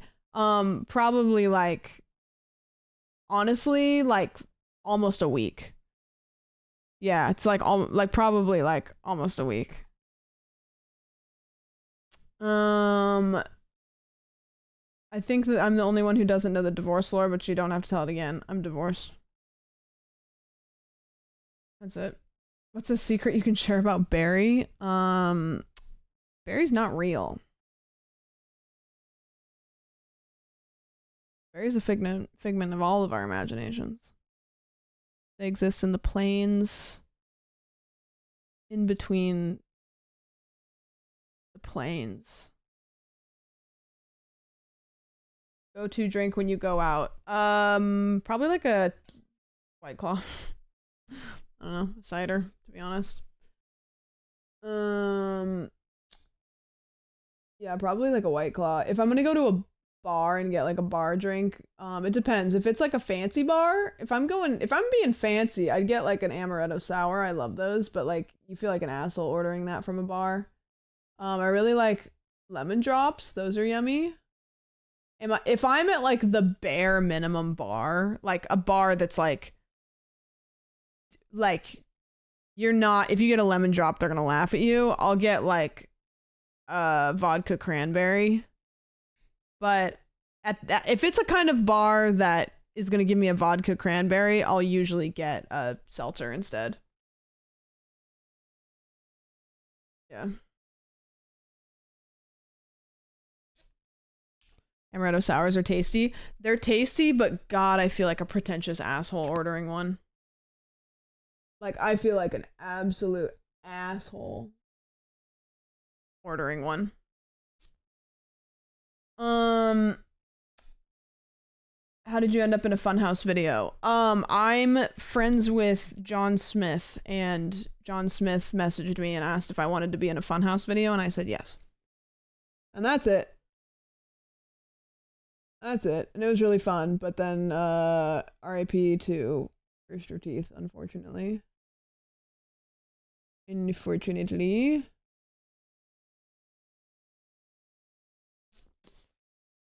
John's very funny. Who's your favorite subscriber? You. I'm pointing at you. You know who you are. See, this is funny because could be any of you. Oh, no. So flattered? Yeah. I don't have a favorite. I don't pick favorites. My mods are my favorite subscribers. Wow, I fucked up. I put my mascara on this eye when it was already too dry and now it's getting clumpy. That's I waved back, but she was waving to somebody else. Torb, thank you for the 20. I don't pick favorites 20 minutes later. I don't care for Mason. I just know it's not Mason. It's not Mason and it's not Carlos. I can tell you that for sure.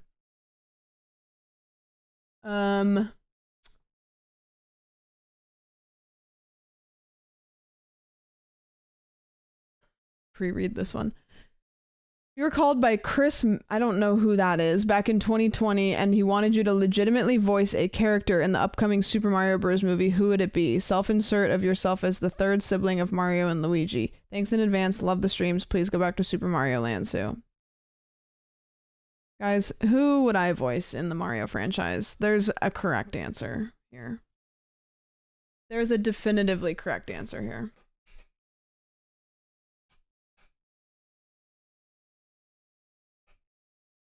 Yeah. It'd be Toad. Somebody get the clip. I have a pretty spot on Toad impression. And everyone knows it. Come on. Yeah, I'm good at impressions. You guys want to know something fucked up? You know the baby cry that Cutie can do? That used to be my party trick, like when I was like in high school, is I used to do the baby cry. And I haven't done it since high school. And I haven't tried, but I used to be able to do that. Like spot on. And I keep wanting to try it again, but then I forget. Yeah, Sandy's is really good. I'll do it off stream and I'll check and then I'll do it on stream. Do it in front of Cutie. I should just like whip it out. You're a multi-millionaire. What would you do? Crime. I'd do so much crime. Literally just so much. I'd do so much crime. It'd be insane. I'd also just like buy a bunch of stuff that I don't need. You know, I'd buy a bunch of neighborhoods and then I'd just not live in them. Yeah. I don't know what I would do. I honestly, like, if I had a lot of money, I'd probably live relatively the same as I do now. Just like I would have a house. Wouldn't have a big house, but I'd have a house. I'd probably order food every night because I hate cooking. If I had a lot of money, I would just pay for services like laundry service and food service.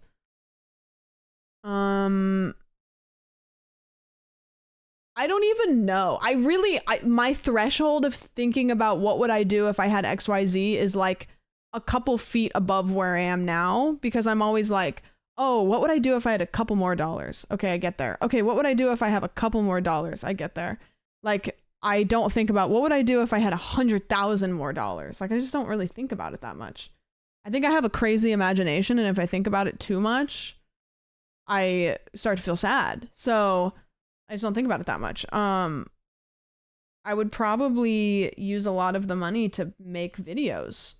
Like, I would have 1 billion editors. I would have like a camera crew, and I would just go do crazy shit. Like, I would just literally roll all of it into more content. I'd pay my mods. I would buy all of my mods a cruise ship vacation with each other.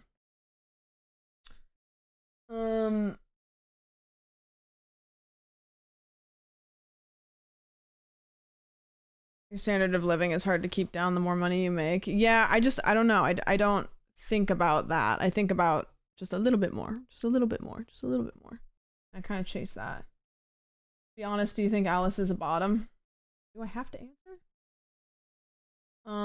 Is Apex a bot? Ooh, that would be good lore. That would be really good lore. We could add that to the list. Who are your biggest inspirations for streaming and stream ideas? Are they different from who originally inspired your content? Additionally, do you think people are less inclined to watch people play video games now if there's no plot or hook? Who are my inspirations for streaming? It feels cringe because she's my friend now, but Cutie's always been like a big inspiration. Caroline also is great. I mean, I really like, my friends do inspire me because I think that's part of like what I don't know, like they're my friends, but I look up to them also, you know, like that, like I value what they add to a space that I love a lot. I'm trying to think of streamers. I think Ludwig was kind of popping off when I started streaming, so I think he's always kind of been somebody that I've looked at, especially for like title thumbnails for YouTube. I look at his channel a lot. Trying to think. But Doug's content is so much different than mine that it's, I look to him as far as like, wow, you really can't always be doing more. Who else inspires me for streaming? Because there's a bunch of YouTubers, but I'll get to the YouTubers in a second. I'll never be Dale. Fuck. Streamers that inspire me.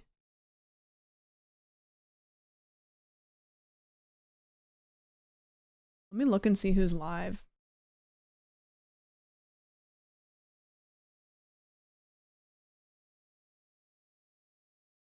The fly catching clip. Somebody have the fly catching clip? I've been watching a lot of Queso. I don't want to say Queso doesn't inspire me, but he is a good example of like, if it ain't broke, don't fix it, you know? I'm looking at people that are live to see if anybody pops out right now that I'm like, oh, like I like what they do. To be honest with you, when it comes to streaming, I just like to do what I think would be fun to watch, and I think about what I like to watch, you know?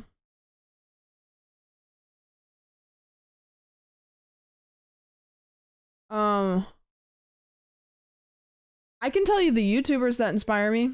There's a long list. Chad is a big one. Like all of the commentary YouTubery people.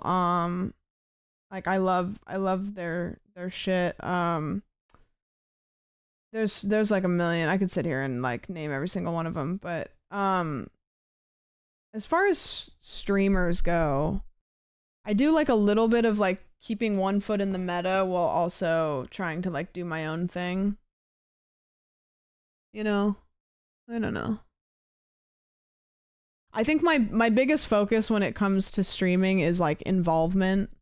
And by involvement, I mean I like people to feel like they want to participate in what's going on. I really like that my chat has like a vibe to it. I like that my stream feels like not just me on camera and there's like a bunch of like mysterious people watching it.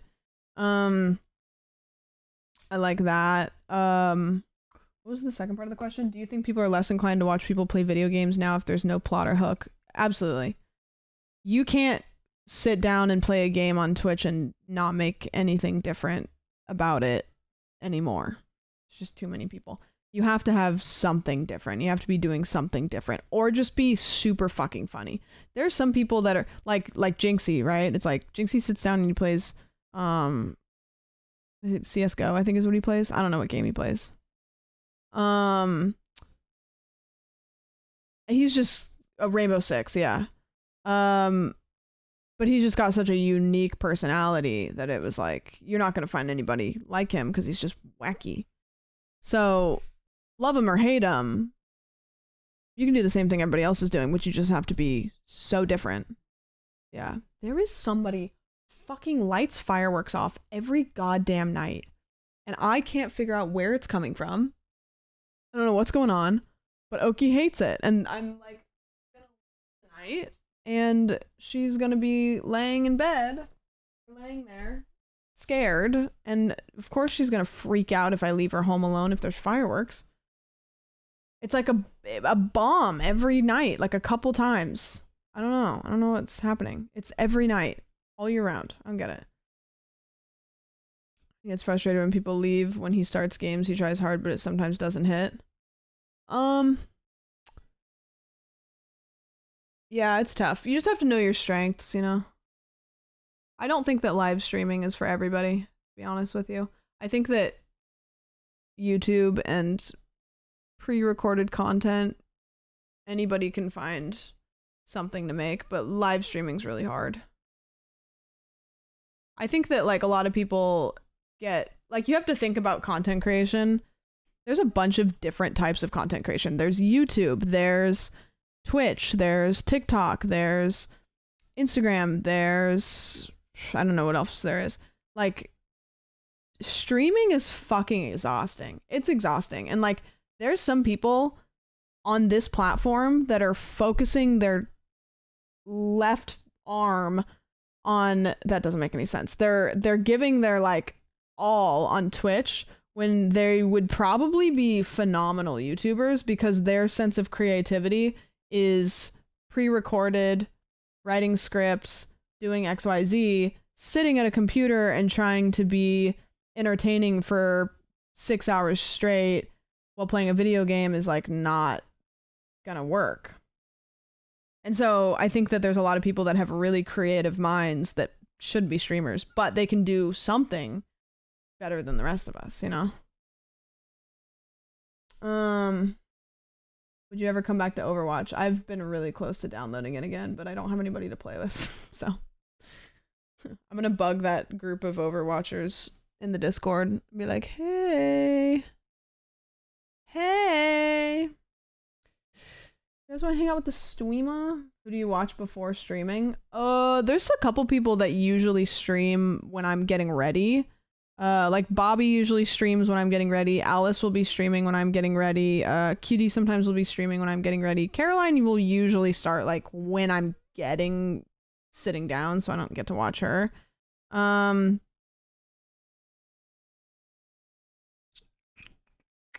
Detoon sometimes will be live when I'm getting ready. There's like a handful of people that are live when I'm doing my makeup and stuff, and I like to turn my stream on. What kind of pencil do you use to fill in your eyebrows? This one. I've been using this one for years. I'll never switch it up, probably. It's really cheap and it works good. Yeah. Do you spend more time on shorts? I don't spend time on anything that I should. I'm trying to be a vlogger. I have like probably a bunch of hours of vlogging content that I've taken over the last week that I am really going to try to sit down and edit, but I'm not going to tell you guys that because every time I tell you that, I just don't do it. But I really want to get back into vlogging. I really, really, really want to. Yeah, Sylvan, it's probably like the best cheap makeup brand, to be honest. Which vlogs would blow up again? Well, my very first vlog that I ever posted, like, popped off almost 2 years later when I didn't do anything. Like, it was sitting at like 20, almost 30,000 views, and then like overnight it went up to like almost 70, and I didn't even do anything. So like, there's still merit. There's merit in there. I just don't know how to find it. Didn't touch it. Didn't touch the title thumbnail. Just needed to catch the algorithm. Yeah, Barry made an actual phenomenal point too. He said, so the title of the video is called "It's Time to Move On," and it's me sitting in a car kind of like this. And if a video like that has 5,000 views, you're gonna go, okay, that's probably not really something that's that big of a deal. But if that video has 50,000 views, then you're kind of like, okay, 50,000 views, that's a decent amount of views. The title thumbnail looks like drama.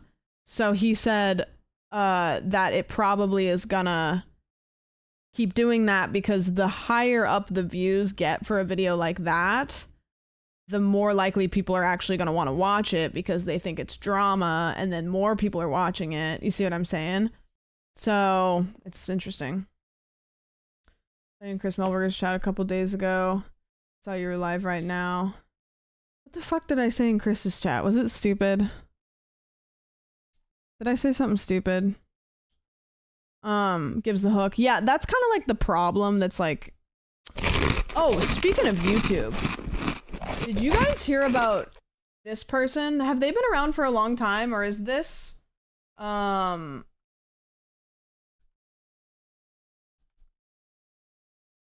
Is this... Hold on, let me find them.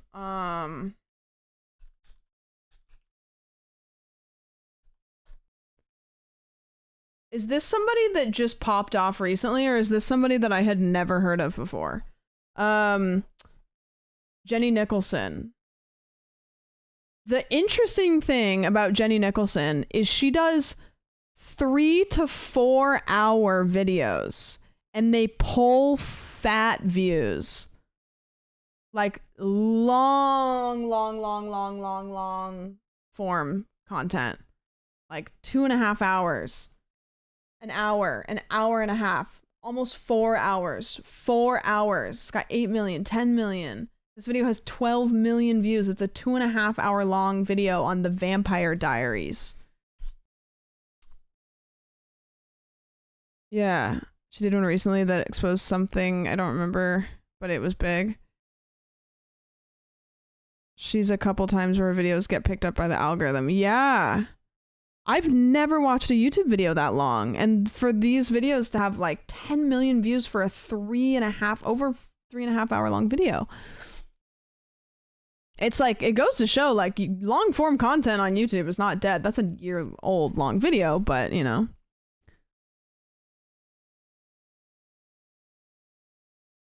Caroline showed us the Star Wars one. I want to watch it. It's 4 hours long. I don't give two shits about Star Wars, but it's long form content. I want to see it.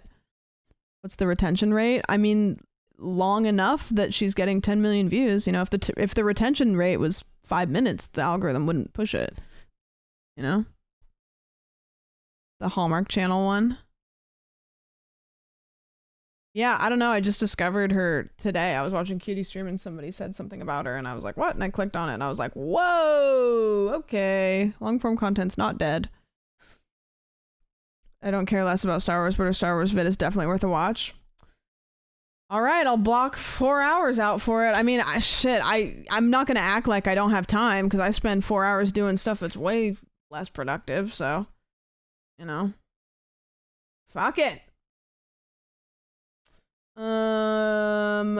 this is probably gonna get asked a lot, but what made you start creating content? I started streaming because I saw one of my friends do it, and I liked playing. It's the most like vanilla story ever. Like I liked playing video games. I probably like attention, so I honestly just I think I just was like bored and sad and alone, and I didn't really have any friends, and it was like kind of like COVID time, and I like playing video games, and I was like, all right, I'll give it a shot. Why not? And then I don't know. I'm really lucky because I'm the kind of person where when I pick up a new hobby, if I'm not immediately great at that thing, I quit. And I got really lucky that enough people popped in at the start that it motivated me, and then I started posting on TikTok, and then my stream kind of popped off a little bit. It didn't pop off, but it popped off enough to like make me go, oh, okay, I want to do this. I'll keep doing this. There's a very real reality where I start streaming and nothing happened, and then I quit because I just didn't want to give it my time of day, you know? Do you speak Spanish? No.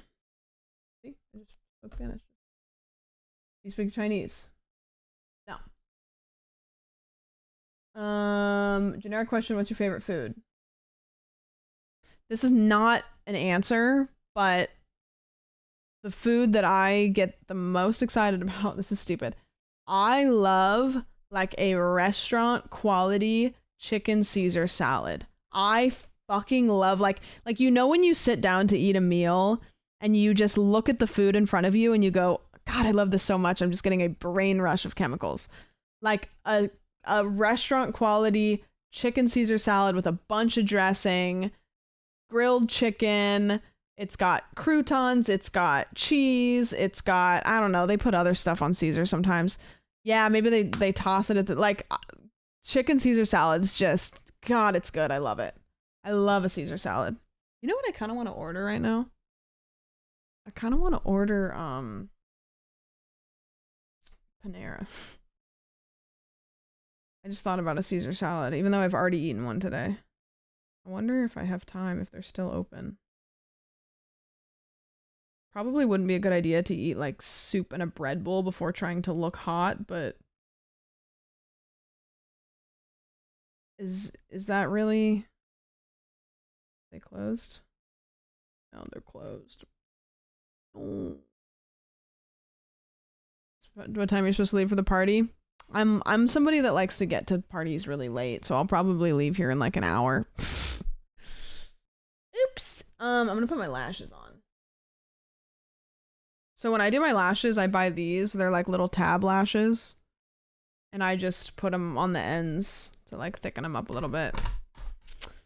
Eat if drinking. I'm not going to drink. I think with my surgery coming up, I'm just trying to like make my body as healthy as possible. So I'm just not drinking until after my surgery. I'm like cleared.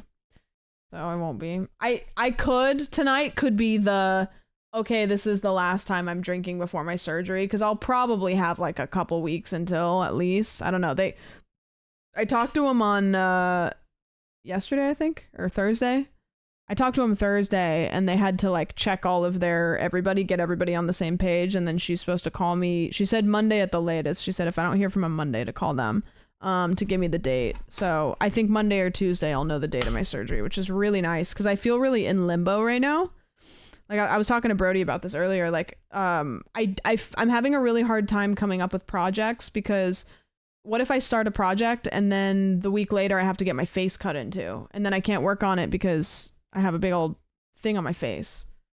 So I'm having a hard time starting projects because I'm probably going to have to take a little break from anything that I do for a sec. So I'm kind of just like waiting. Yeah, it's hard to start something when you know it's going to go on hold. So I'm just hoping to like get that, at least a date. Mount Rushmore of emo. I won't answer it because I just have bad takes. How many people have you killed? Why would I tell you that? 6. If you were appointed the Queen of Pickles, what would be your first order of business? I think I'd like to pickle other things that aren't pickles. Like maybe a pickled house. I'm going on Cutie's late show next month. I told her if I get my surgery, I'm gonna come on there with a eye patch. But we're gonna do a pickle tier list. We're gonna eat pickles. Oh, just really like scoot in.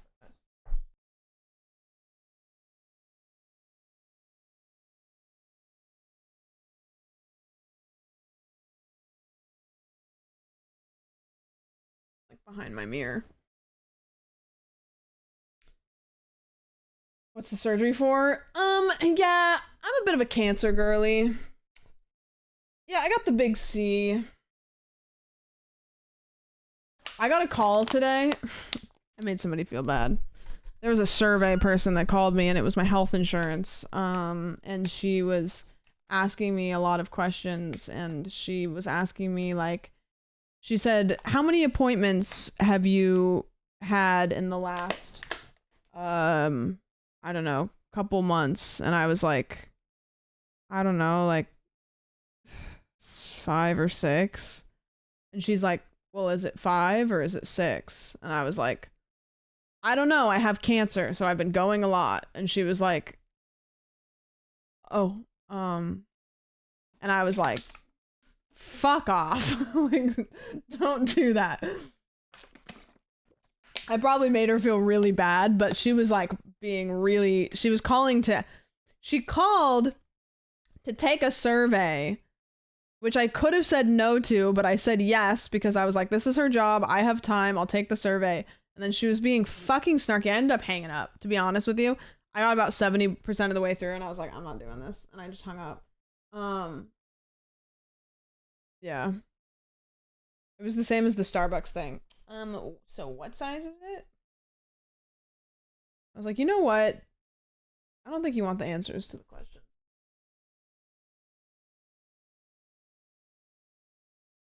Order more of these. These are the best tweezers for eyelashes, by the way. Because you can just put them on your whole lash and like... Sub your survey up your big C. Yeah, exactly. Back off. Skipping ones that are like, I don't have a good answer. That last one was like, if you could be a mythical creature, I don't know, I'd fucking rock. I'm a virgin in my 30s, not an incel. Any advice for if I should actually start getting into a relationship with somebody and how to approach that? If you want to, approach it respectfully. I will kick you in the dick if anybody ever says no to when I say there is literally somebody for everybody. Like, nobody is like incapable of like finding somebody that makes sense. The thing about relationships, first thing, make sure that you are happy with yourself, because if you're not, you will project those things onto somebody else. If it's your first relationship, don't assume that it's end game no matter how much you like them, because if it's your first relationship, you're gonna get head over heels, and just because you're excited and in horny mode doesn't mean that they're your forever. You can have a really fun relationship with somebody that is not a good long-term partner. But if you acknowledge that and you're saying, I'm just going to practice being in a relationship, that's fine. I'm going to give you relationship advice that you won't take, because it is so hard to take advice that somebody gives you when it comes to relationships when you don't want to believe it. Red flags rarely ever go away. They just get redder. There are some things that you can compromise on with people, but if you start dating somebody and you see a red flag, there is like an 80% chance it's going to get worse. Trying to think of examples of things that don't get worse. There are character flaws that somebody can be educated on how to be better about, you can't fix them. You can't fix them, and even if you do fix them, that wasn't your job. So if you feel like you are fixing them, is it exhausting you? Because if it's exhausting you, you're not fixing them. You're mothering them or fathering them or whatever. I don't know. Like you can fix people, but at what cost? You know? Maybe you can fix them, but was that ever your responsibility in the first place? Yeah, my if you're looking to get in a relationship, you haven't been in a relationship. Also when it comes to the like I'm a virgin in my 30s, your first time is going to be weird and awkward and not sexy. Just so you know that. If there's anybody in chat that is not currently sexually active but would like to be, it's not going to be romantic and awesome and cool. It's going to be weird and clunky and not that great. That's okay and normal. So if you are new to that scene, just keep that in mind, that if you maybe don't feel like you're that great at it, that's fine and normal. That's okay. Like it's pretty rare to be like, hell yeah, like, you know, it takes, and also it takes, you can hit that mode with each person. Like you might meet somebody and really like them and then hook up and be like, wow, that was weird. But like, you can kind of grow together. You know what I mean? Like, yeah. Yeah, be prepared for it to be silly and don't feel weird if anything weird happens. You know what I mean? Like, just consent is super sexy. You know, you can always forego a situation if you're not quite sure. You can't undo a situation. So, you know, like, that's good. Make sure that you're being conscientious about that.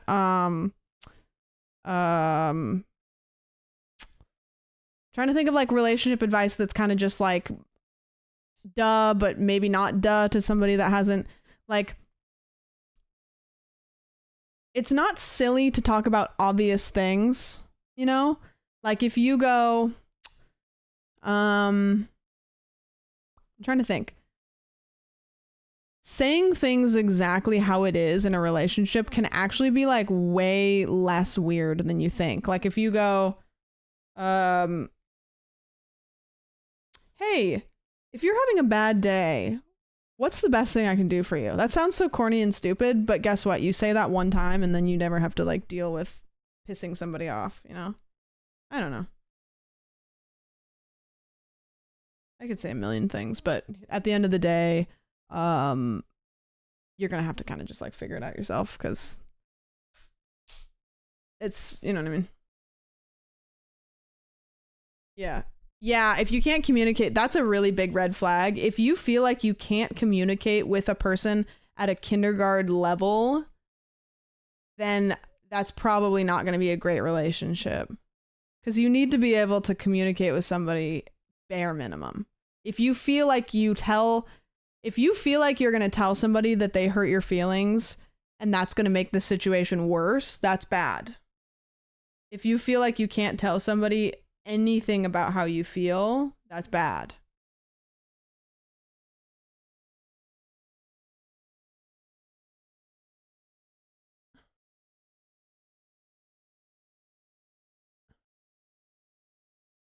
I'm just putting like a couple tabs at the end. Take interest in their interests. I was talking about this at the beginning of stream, but like the little things, as stupid as they seem, can sometimes be like the foundation. Also, I'm going to give you a piece of advice that's niche. I don't know. I'm going to say, because I'm a straight person in like a hetero relationship, Brody's really good about this, which I know is surprising because he's kind of an airhead sometimes. Good morning text. Good night text. I made it safely text. That, or, hey, I'm really busy today. I'm so sorry. I'll get back to you as soon as I have a second. That's like the easiest thing you can do and will get you a billion points. A billion points.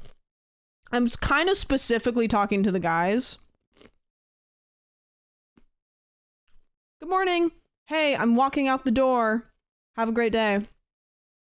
Hey, just want to let you know I made it safe. Hey, headed to bed. Talk to you tomorrow. Hey, I'm super busy today. Not going to be on my phone that much. Just wanted to let you know. Takes you 2 seconds. 2 seconds. Fine. Is there a remote up there? I have swamp ass. I'm gonna goon for 8 hours. See you tomorrow.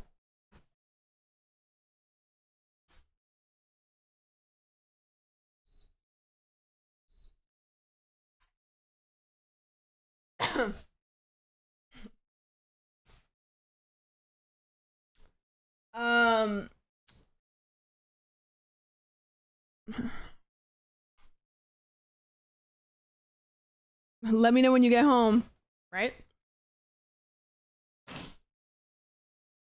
I would like, not to like, I hate to, me and Birdie don't talk about our like personal stuff, but I will for 2 seconds. When we first got together, he was really bad about it because he just didn't think about it. And then I was literally like, hey, just to let you know, like it's really important to me to be let known when you get places safe. Because I worry about cars. I worry about safety. Great. Awesome. And you know what? My brain is like, no stress. I'm so bad at texting. That's okay, and that's normal, to be honest with you. Like, I think that it's like if somebody was like up my ass every second of the day, like text, hey, are you there? Hey, question mark? Hey, that'd drive me fucking crazy. But when you're like transparent about being a bad texter, like that's fine. That's good. Yeah. Someone tells me to text them when I get home. I always respond with a pic of George W. Bush with the big mission accomplished. Perfect. Silly will get you 1,000,000 points. I can't express to you how many couples I know that get into tiffs because they just feel like they're just getting like left out to dry. You know what I mean? Like, I don't know. Like, I think they like, I don't know. I wish that they would like let me know when they're going to bed. You know, I wish that I just didn't hear from him for a long time, you know? Yeah. And if you're somebody that's like, hey, I'm a bad texter, I'm really busy, and that person is still up your ass, that's just a communication difference, and maybe it's not gonna work, you know?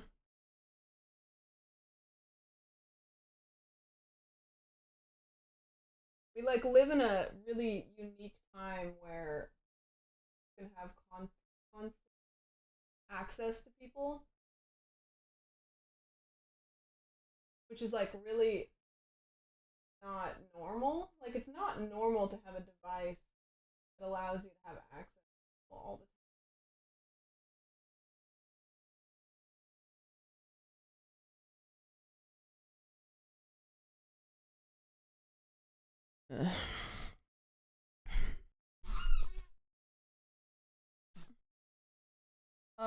Next question.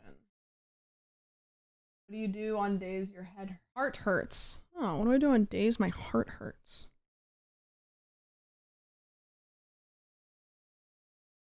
What do I do on days my heart hurts?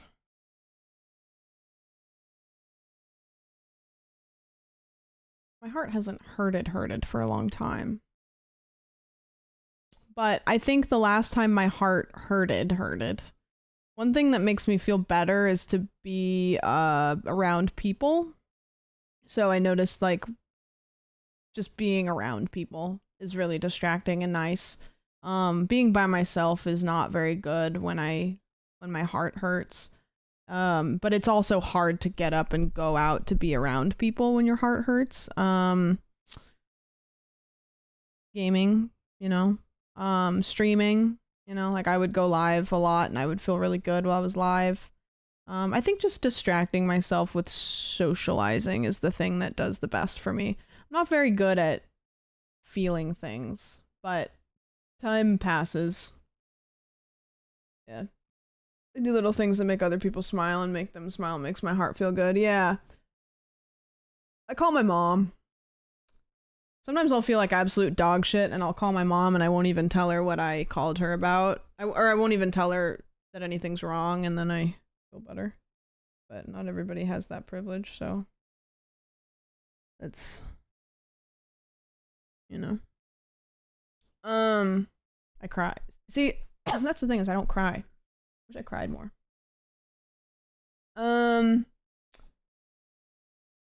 No, not the bacon question. Fuck you.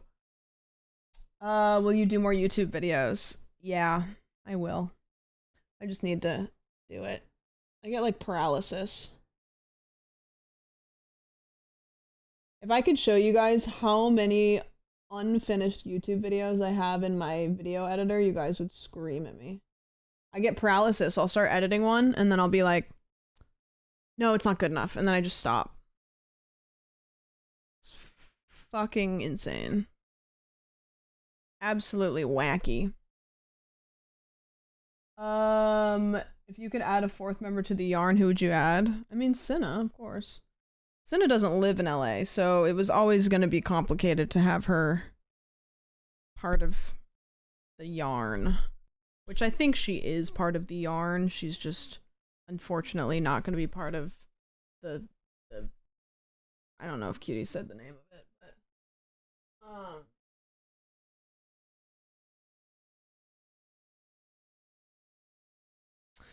but she's a spiritual member. She's a bonus player. Exactly. I leave for college in 3 months. What's something you learned leaving home for the first time you wish you knew earlier?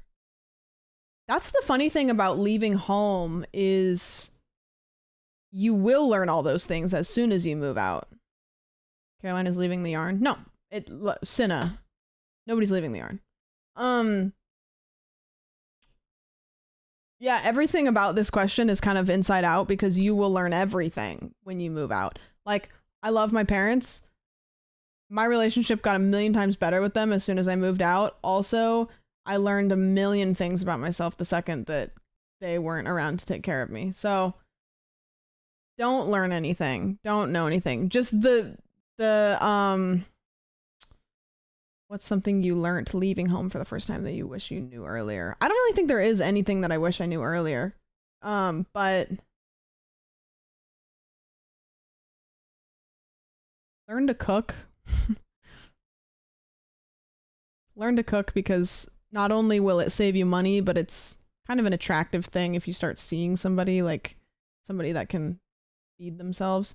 I don't think that cooking is necessarily attractive from the perspective of like they can cook for me, but I like it's an attractive trait in a partner, because it's that, like, I think an attractive trait in a partner is that person is self-sufficient.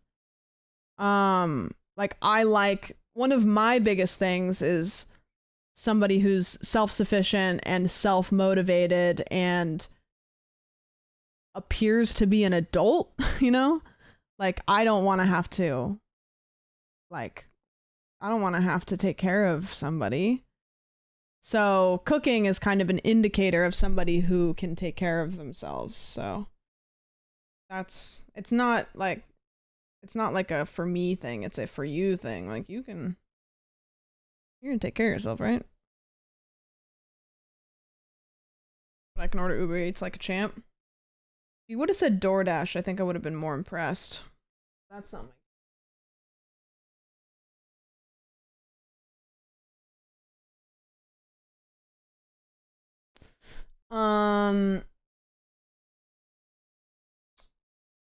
If you've banned or timed out someone, do you always remember that chatter for that?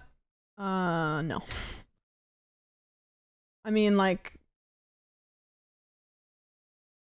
And if you were like really bad, maybe, but there's a couple people who have created jokes in this chat that I could not tell you their usernames.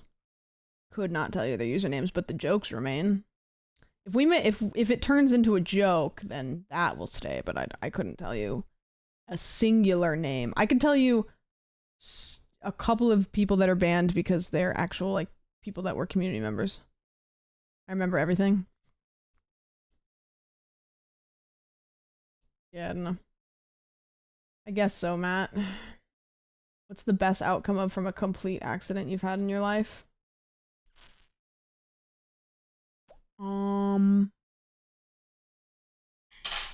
Great question.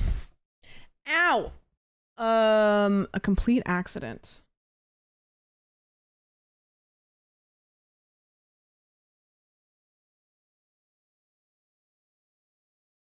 I don't know. I'm trying to think. Trying to think what accidents. When I think of an accident, I think of, oh, I dropped the milk and it spilled everywhere. But accidents can be like long term, you know? Like accidents can happen over a period of time. And I can't really think of one. That's hard. I don't know. Best outcome from a complete accident. This is not the real. Yeah, it was me. I'm the best outcome of an accident. One time when I built this computer, I put the motherboard too close to the case. I didn't put the spacers in. And the only way I found that out is because I tipped my computer over on accident as soon as I built it, and it made it short out. And if that hadn't happened, I probably would have used the computer for a period of time, and then it would have shorted out, and I would have been really confused because the computer worked. But because I built it like an hour prior, I was like, I don't know what happened. That's probably fine for my eyes. And then I'm just gonna do, I think I'm gonna do liner. I kind of prefer how my eyes look without eyeliner, but in pictures, the liner helps a lot.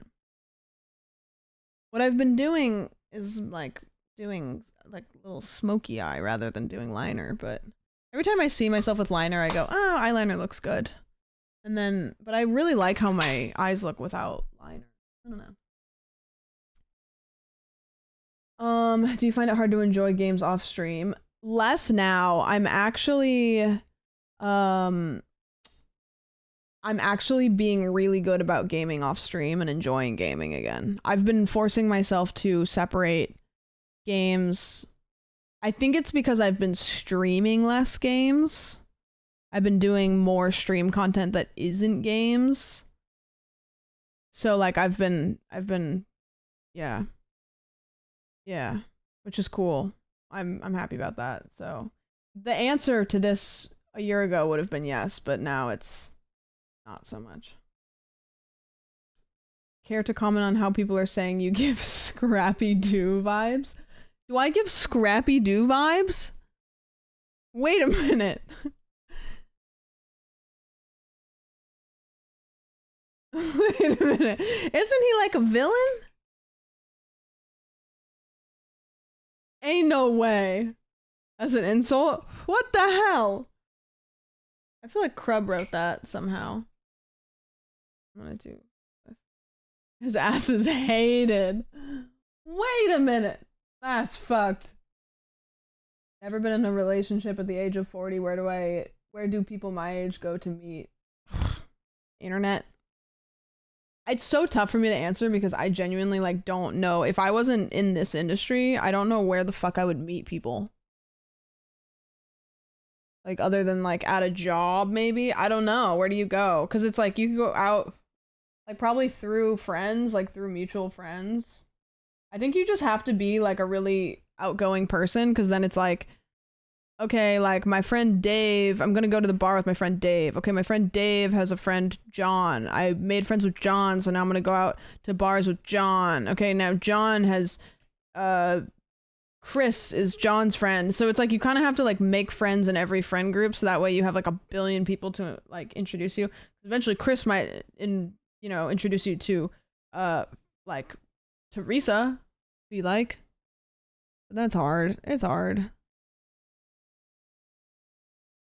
I feel like, no offense to a multitude of people, whenever I hear people say like, I want to date but I don't know how to meet people, those are generally people that are like a little bit more socially anxious, because I think that there is a lot of ways to meet people, but if you are a little bit socially anxious, that can be really tough to put yourself out there. So then it's kind of like, well, I think that maybe practicing being a little bit more comfortable putting yourself out there in general into social circles is probably step one. Like the dating would be maybe step like 5. But step 1 would be, well, first you got to practice putting yourself out there platonically so you can, you know, stuff like that.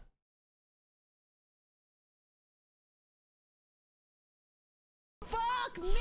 That's so many. Hoopty, thank you for the 3. I appreciate it. I feel like making relationships of past high school-esque friendships is almost ancestral. Friend group relationships are kind of ancestral a little bit. It could work out though. It's kind of like high risk, high reward. Do you think if your 20-year-old self not... Do you think if you told your 20-year-old self not to get married, like we joked about, do you think she'd listen? I think the obvious logistics of like, oh, myself from the future is here. What the fuck? You know? I always think about logistics of that question because it's like, say I'm sitting here and then me 10 years from the future pops into the room. Like, I'm going to be more concerned about... If I from the future come in the room, I'm going to be like, okay, I'll believe anything you say because you're me. So I don't really know how the logistics of that would work. I'd probably believe myself if it was me. Like if it was me. I don't know. But the thing about it is like that relationship, even though it didn't work, I learned, I mean, we were together for like 7-8 years. I learned a lot about what I value in a person, what I don't value in a person. So, you know. Would I have gotten married? No. But that's, you know, you never know. I don't think I would have. I think I would have believed me because it's me. I just want everyone to remember that time in middle school we left for summer and came back 2 months later to the boys being a full foot taller and having facial hair. I had a friend when I was in high school that was like, he was kind of he was a little heavier and he was really nice and he was kind of quiet and he was homeschooled. And then he went away for the summer and then he came back and he was hot. And then he turned into a fucking asshole. And everybody was like, yeah, so-and-so was really cool until they got hot. And then they were mean to everybody. So that's what, when I think about like male puberty, I think about that one kid and how he was really nice and cool and then he got hot and then he was mean and he sucked. Yeah. He grew up to be a cop or something. No, I think he's like really religious. Like really religious. Yeah.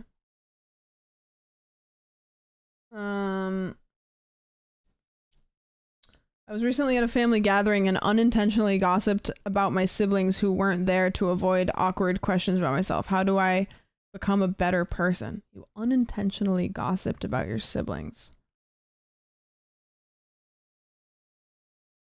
who weren't there to avoid awkward questions about myself. I don't really know what this means, but I'm kind of imagining a scenario where family members are trying to poke at your personal life and you don't really want to talk about it, so you deflected it onto your siblings. And I think that unfortunately this probably was like a really human response. I don't obviously you don't want to gossip about 2 things. First of all, the fact that you have a guilt about it, I think is a green flag. I think that there's I think there's a lot of really good people that wouldn't even think about this. Really good people that really love their siblings that would be like, yeah, I was talking shit about so and so, like, you know what I mean? I think that this is probably a pretty like human reaction. Also not really your fault that maybe your family was getting a little nosy, you know? I don't know. Yeah. If the question how do I fix it is a much harder question. How do I be a better is easy. If you don't think that it was a good thing to do, don't do it again. Yeah. I think just think about like how you could have avoided that. I don't know, like gotta go to the bathroom. I don't know. I don't know. And you know what? I'm actually a terrible person to ask this because I don't have siblings and I didn't have like big family things. And my family's all like respectful. Like I would never sit at the table and have my family like poke and prod me or those kinds of things that families deal with. So I couldn't tell you. And if they did, I'd be like, fuck off. And then they'd be like, okay. And then that's it. Yeah. Tough one. Tough one for me to answer. What do you want to be remembered for? Oh, that's a good one.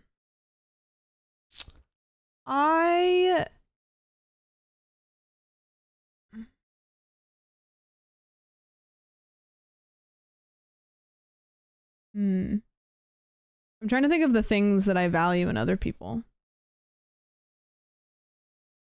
I think one of the things that I feel the best about is when I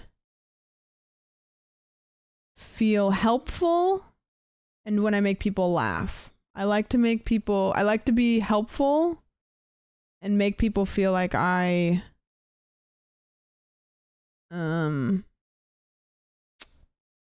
yeah, I don't know. Invading Canada. Yeah. I don't know. I think being like funny. I really value people thinking that I'm funny. Or like making people laugh. Or being like a real person. You know? Like I think that I would be really sad if I was somebody who people thought of as kind of like fake or like two-faced or something like that. I don't know. Hard. Cream team or squirt squad? I'm gonna be the ref. Do you have a 5-year plan or general idea? Nope. What's your advice dealing with a long distance relationship? Well, what is my advice? Oh.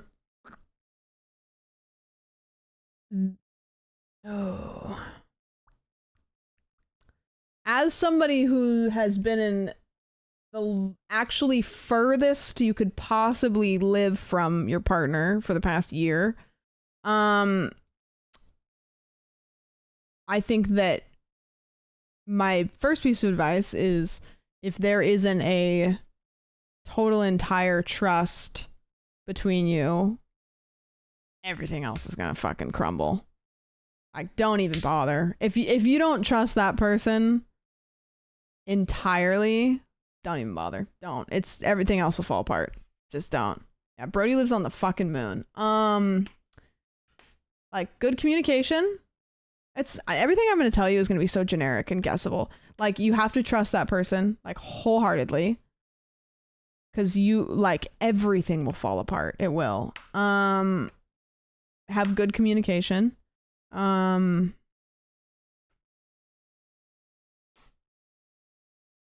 trying to think of advice.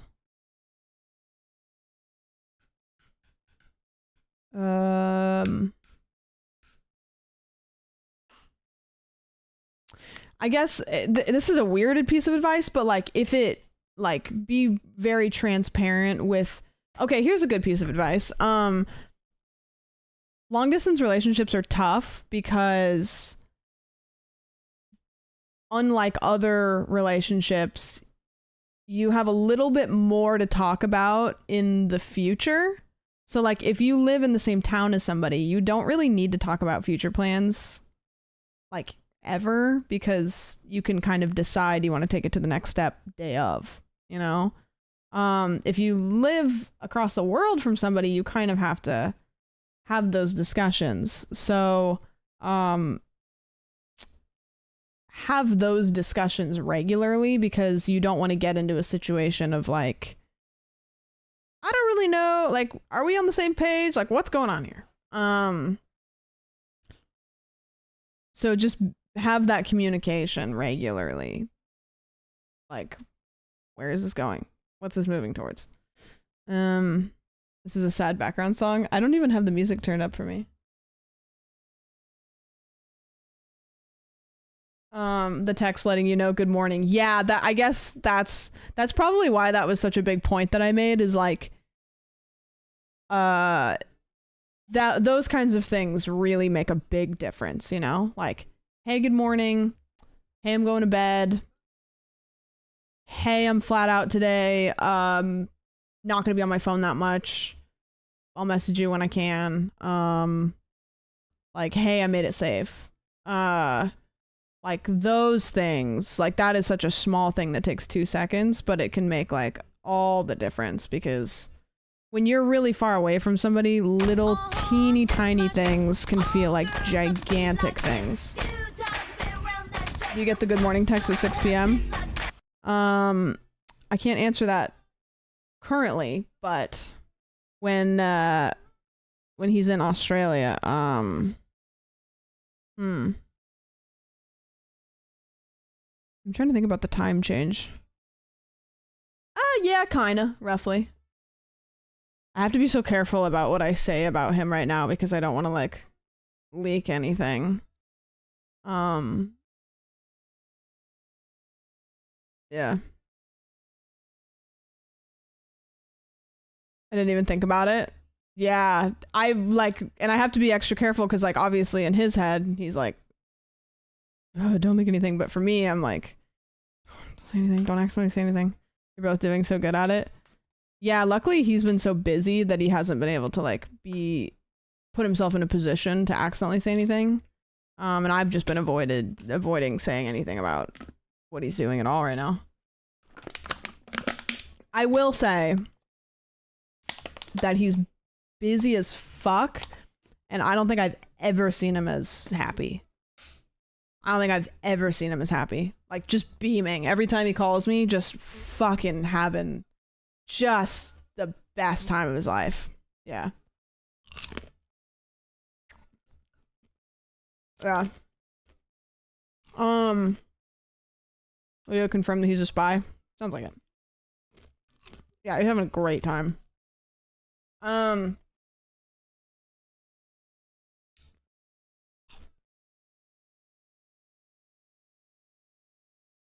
boyfriend admitted to me last night while drinking that he had a crush on my best friend. I feel super awful and want to leave, but I'm not near any family or friends.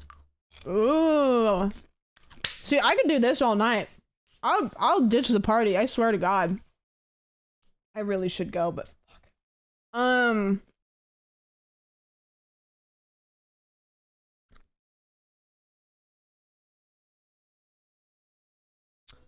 There's no reason for that person for your partner to tell you that. That's a yucky feeling. There's no reason for them to ever tell you that. One thing to think about is this the first time that your partner has hurt your feelings, or is this on a list of times that your partner has hurt your feelings? Because being with somebody who hurts your feelings, especially when they drink, does not stop.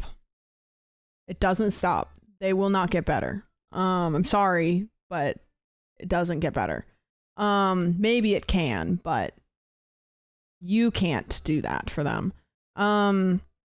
So I can't really say anything about this. This sucks, and this would make me throw up.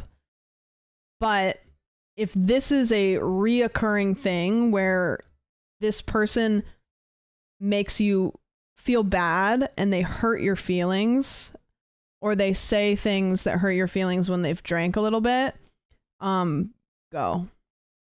You'll be okay. When I left Oregon, I didn't know what I was going to do. I had no idea. Like I didn't go to my family. I wasn't near any friends or family at the time either. Where do you want to go? Like, can you leave? Like, do you have a job that you can leave?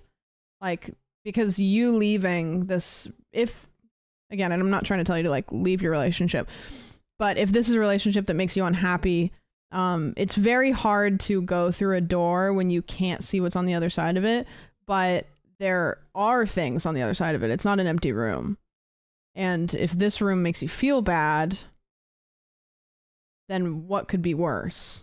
You know what I mean? So, like, being with somebody that hurts your feelings sucks, and it's not worth it. I don't care what they bring to the table. There is a reason why getting your feelings hurt is like, it's one of the worst things ever. And somebody who should make you feel appreciated and valued should not hurt your feelings. And the only reason I'm going off on a tangent about this is because reading that, this sounds like somebody who might hurt your feelings often. Or say things that hurt your feelings. And then apologize a lot the next day. And then do it again. It's really fun to be alone sometimes. It's really fun to be by yourself sometimes. Don't undervalue. When you get used to it and when you get good at it, it's really fun to be by yourself. It's really fun to be with somebody that you have fun with. But it's also really fun to be by yourself. If your answer to what could be worse is being alone, true. That's a great point. If the alternative to being with somebody that you know is not good for you is being alone, and if that scares you more than being with somebody that hurts your feelings, then that's a you thing and you can fix that. You're strong enough to be alone and you'll probably like it more than you think. Yeah, you should never need someone, just really want them. That's exactly it. Being attracted to dogs scares you more than being alone. As long as they can vote, I guess. Should I buy the Spyro games on Switch or do they not hold up? If you never played them originally, I think you'll really like the remaster. I think the remaster actually is really great for first timers. The original games I think look great, but I also have that nostalgia, so I can't really tell you. But I'd say play the remaster. It's good.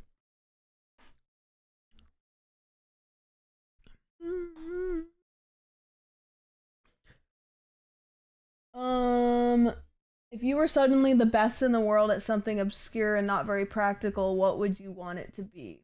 Example, best in the world at tying your shoes or best in the world at pouring things from oddly shaped vessels that normally spill down the side. I would really want to do, you know that thing where like people like twirl the pencil around their thumb? I wish I could do that. Or when they have the coin and they make it go like Johnny Depp does in Pirates.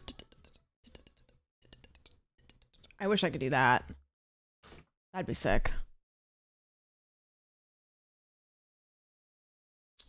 Your opinion on buying versus renting? Well, if you own a house, your money goes into a mortgage and it does not go into the air and space. But if you own a house and anything breaks, you have to fix it. So there's pros to both. You know. Depends what kind of lifestyle you live. If you're somebody that likes to travel a lot or doesn't spend a whole lot of time at home, renting's probably better. But if you're somebody who loves your home and you love to home make and you love to do yard work and you love to do this and that, buying a home might be good. What kind of Twitch event would you like to create and host? I want to blow up a volcano. Are you and B still together? B. Yep. Would you mind discussing pros and cons of long distance? I mean, I feel like I kind of covered it.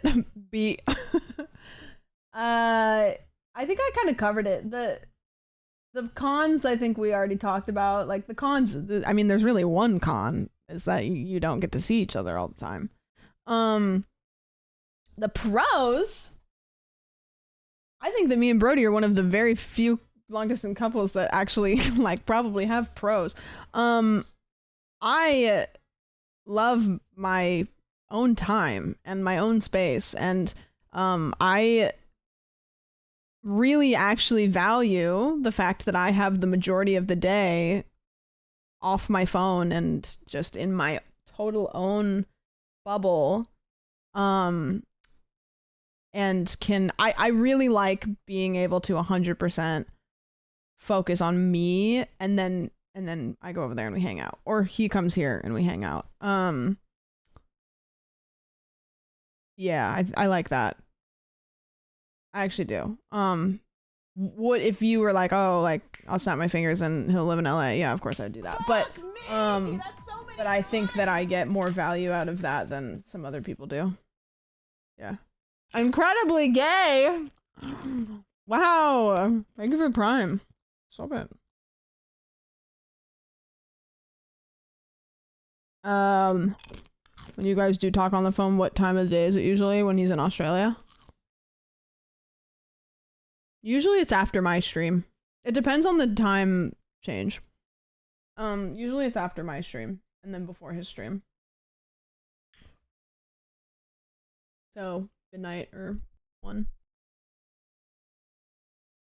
Around that time. We don't talk that much. Like we'll sometimes talk when he's in Australia. We'll sometimes talk before I start stream. Not usually.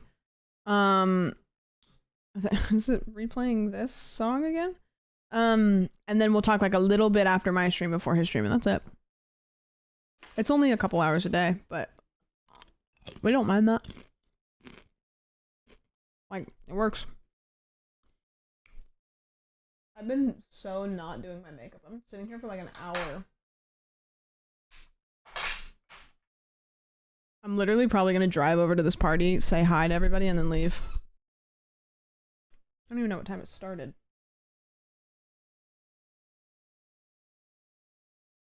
What time does it start? I might even take Oki and then just be like, I got my dog in my car. I'm gonna go. Because they're lighting off fireworks and shit. Oh, started at 8. We will wait and see what you will say when the two of you get clingy. Okay. So when does that happen? Like 2 years? 3 years? I feel like people get clingy kind of from the get-go. I don't really think that they get clingy over a year later. Yeah, what? Can you tell me the date specifically that we're gonna get clingy? So I can look out for that.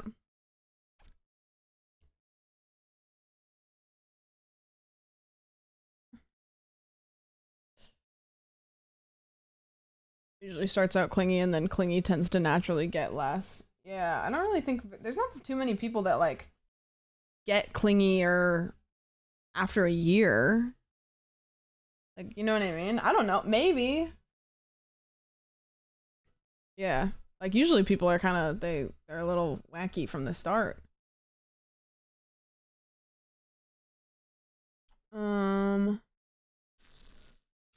What do you think of the criticism of Taylor Swift releasing special editions of the same album songs? I don't really know a whole lot about this. From what I heard, it was like she put out an album and then made people pay money for more of it, which I think is kind of dog shit, to be honest with you. But I'll be a Taylor Swift defender because I think that she gets a substantial amount of hate just because she's a woman on top. Like, you know, she like the only thing Taylor Swift has done is written songs that people think are distasteful about her exes and flown in a jet plane, which, okay. Like, you know, if I'm gonna get mad at anybody, I'm gonna get mad at myself because I buy like 6 Amazon packages a week, you know? Like, come on.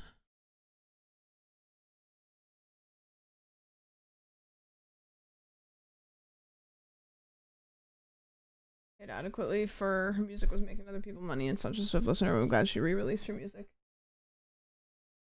I mean, I don't know, dude. People don't have to buy it. I guess, you know? The gays are mad at her right now. Oh, what did she do? Did she do something? Flying jets for 50-minute rides is kind of weird. Yeah, but like how many celebrities do you think are doing that but you don't hear about it because they're not women? We make a lot of jokes about your sexuality. Does it ever cross the line sometimes? No, because I don't get offended if people think I'm gay. If I was gay and people thought if I was gay and there was straight allegations, I'd be pissed, but I'm not offended by people thinking I'm gay because that's kind of sick. A bit cooler. So I don't get. Yeah, it's not an insult, so I don't really get offended. You know what I mean? You literally always say they're unfortunately not gay. I don't know. It's the reality is I have like a very, very queer community for being straight, and I think that when you guys give me shit about it, it kind of allows you guys to like band together in some sort of weird camaraderie, and I like that. And I know nobody's upset or mean or saying it in a mean way, so yeah, like I don't know. Yeah.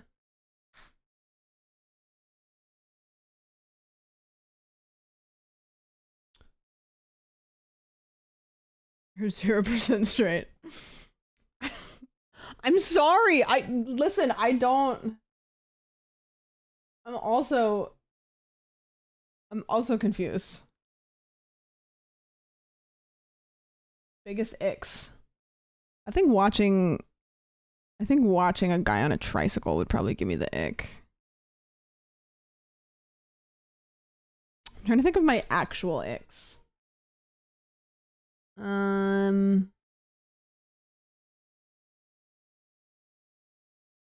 Brody would be a very odd choice for a beard. Like if he had a beard. He's had like longer facial hair and he always goes, it's so gross. And I like it. I think he can grow his facial hair. Oh, got it. Like fake boyfriend. Is that what that's called? Beard means something else in this context? Wait, I'm learning a new word. Wait, what does that mean? Was it like a fake boyfriend to like try to pretend that you're straight? I love teaching Sam gay words. Evils, what if you get just a big... Okay, wait, hold on. Evils collab idea. You come up with a bunch of like gay lingo and then you present it to me and I guess what it means. And then you tell me what it actually means. Because this, I clearly don't know.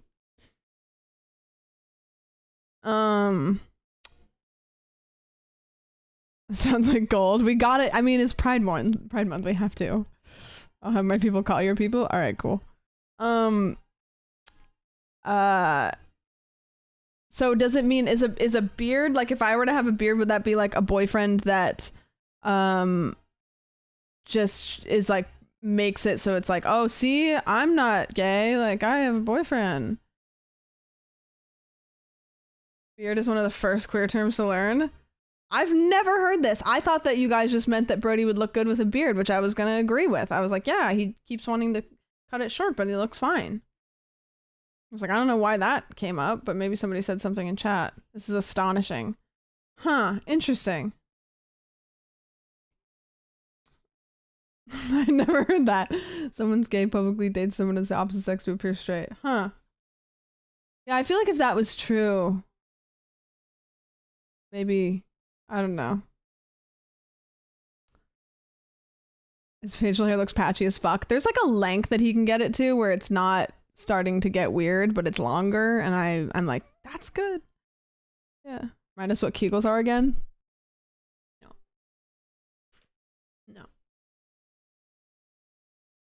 I don't know if I want to put eyeliner on, but I feel like I need something. I hate doing eyeliner. It takes too long. feel like I haven't seen Brody's month. I know. I was talking about that yesterday. I was like, bro, you have to go stream because I don't know what your face looks like anymore. Like we've talked on the phone like twice in the last like couple weeks. Like, can you just like do church or something real quick? That guy retired. Where is he? As I forget, straight people don't have the same lingo. I don't know if we have lingo. All the lingo that we have is probably offensive. He had a nice haircut and he wanted to wear his hat all the time. Yeah, fucker. We the people demand proof of life. Okay, I'm trying to do my eyeliner. Everybody shut up. I can't move my mouth.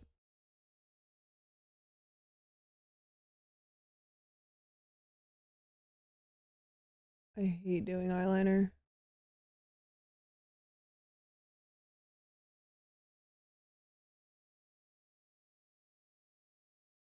Sorry, it's really foggy. I hate doing liner. I hate doing eyeliner. I hate it.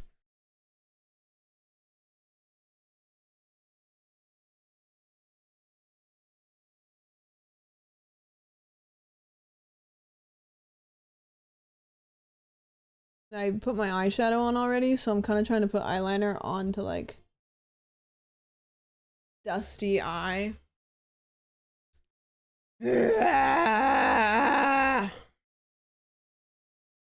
Happens a lot in older times. Two gay couples, two guys, two girls would marry each other's partners, then behind closed doors actually be with each other. Whoa! That's kind of cool. Like a party.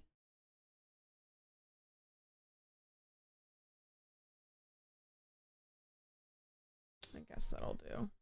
And they were roommates.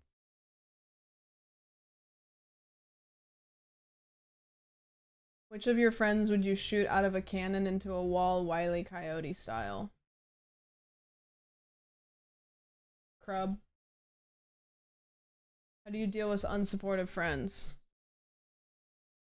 I'm not friends with them. I just don't, I have friends that are not supportive. I just don't tell them anything. They just aren't really my friends that much. Like, I just am friends with them, but I don't tell them anything that's happening to me. I don't really have unsupportive friends. I have, like, there's been people in my life that I've, like, told my wins and they're not really, like, stoked for me, and that feels bad, but then I just don't tell them my wins anymore. And I don't know. If they're, like, when you break it down, like, what's a friend? Like, it is somebody that helps, like, support you, and it's somebody that you have fun with, and it's somebody that, like, it's a friend. And, like, friends, like, if you have a friend that's unsupportive, that's not a friend, that's just an acquaintance that you have spent a lot of time with. It's somebody that's in proximity. I think I need to turn the light on. Liner is dying because I think I did it over the top of the powder.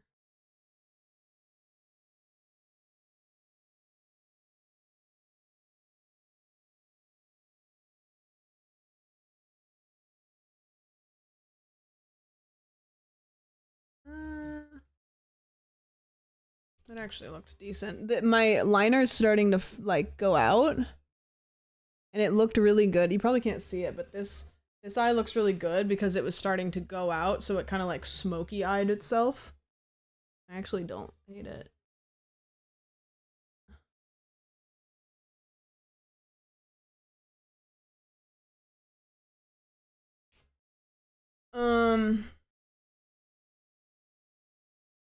Was your divorce like bad? No, it was really easy actually. Desert, movie, island, knock knock. No. Have you always been naturally witty / good at yapping? I think I've always naturally been kind of quippy. I've always been goofy. I've always been silly. But I didn't get good at yapping until I started cutting hair. Then I got good at yapping. But I've always been goofy. I've always been the goofy one. I've always been the funny friend, but make sure to check on your funny friends. By the way, check on your funny friends.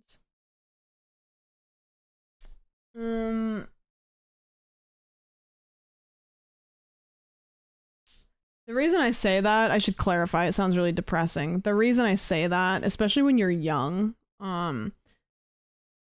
people are usually funny because they're trying to show emotion and they're not really sure how to do it, and so it becomes funny. And a lot of people don't check on the funny friend because they kind of do this and they think, oh, they're silly all the time. Of course they're fine. Like, this is the person that's always silly. They're great. They're always having a great time. And so it wasn't like, you know.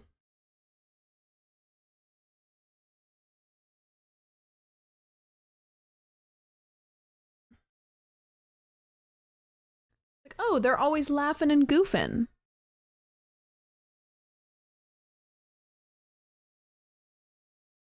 Yeah. Funny friend doesn't know how to show emotion. I know. They just make jokes. Favorite new game you played on stream? That I played on stream. Do you guys think if I'm wearing a visor, do you think I should just like double braid my hair? I was gonna like straighten it and put it up in a high pony, but I think I'll just do double braids. You think?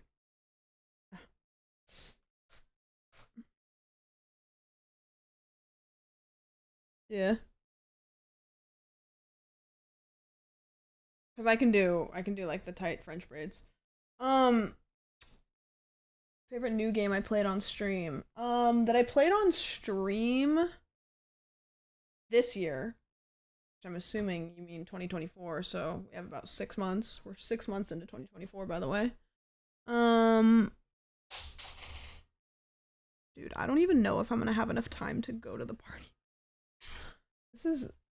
This is atrocious. I'm literally just like, hold on, I need to look up. I know, it's so bad. I'm just having, okay.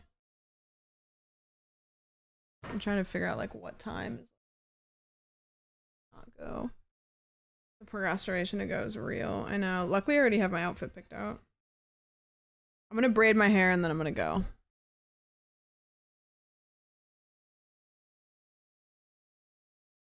I know I do need to leave my house, and I'm not gonna be able to leave my house here pretty quick. Okay, I'll leave like a little bit of this out.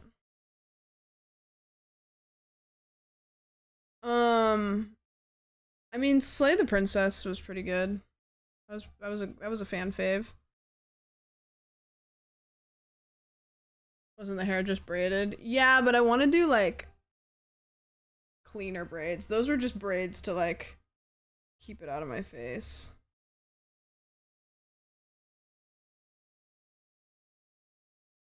And I want to do like better braids. Oh, my hair is so layered. It's hard to braid. Yeah, Slay the Princess was really good. I don't know what other games. I don't think we even. No, maybe we did play that this year.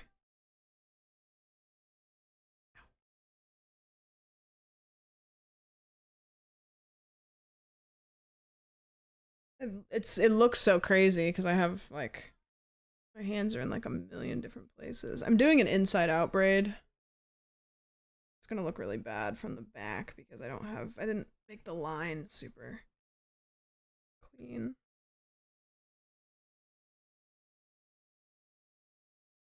Weather Simulator was fantastic. That was a pretty funny stream game. I'm gonna be honest, like that was one that I was like, Brody suggested that, I think. And I was like, oh, yep, that's good. That's a good one. Show up fashionably late, slay, leave. Exactly. Make an appearance. Remind people I'm not dead. Barry told me he came over to get a haircut. He was like, people are asking if you're okay, and I was like, oh no, because I don't leave my house like ever. It's like yeah, I'm like, oh god, because I've just been like, I don't know, just kind of like, I'm happy. I'm just like not doing a whole lot. The answer, no. No. Yes, but no.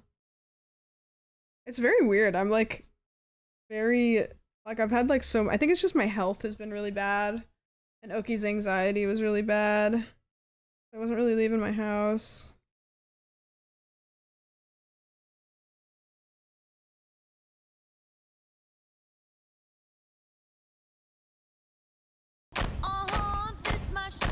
Wake up. Hey, dude.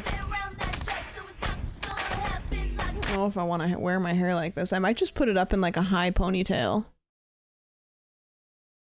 don't really know if this is the move.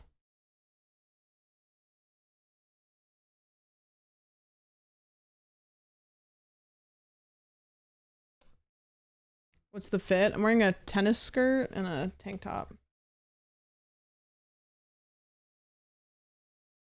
I'm wearing a visor.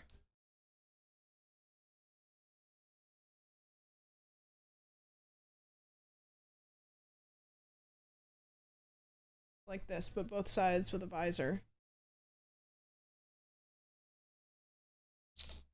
High pony sounds like it go better. Yeah, I might just like make the hair a mystery. Like I think I'm just gonna go. I think I'm just gonna go put the outfit on and then I'm gonna check and see like what would look best. Yeah, I don't know. I think I'm gonna head out. Because I like my makeup enough. It's good enough. I'm really not. I'm just gonna go and say hi and then leave. I'm really not feeling like being crazy social. Yeah, I think I'm gonna go do that. I'll be live tomorrow. What's tomorrow? Sunday? Yeah, I'll be live tomorrow. Sunday stream. Sunday. Thanks for everybody that asked questions. That was really fun. I really like those. I'll try to do more. I really want to do, like, the AMAs are such lazy content, but I feel like they create such fun conversations that I kind of want to do more of them. So I'll try to come up with something else that's also just like, you know, makeup or something similar that will be fun to do. Yeah.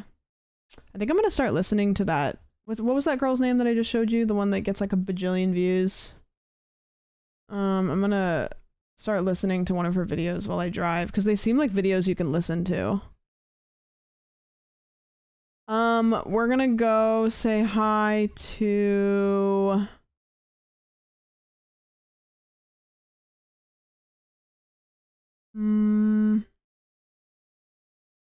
we're gonna go say hi to who do you guys want to go raid? Who do you want to raid?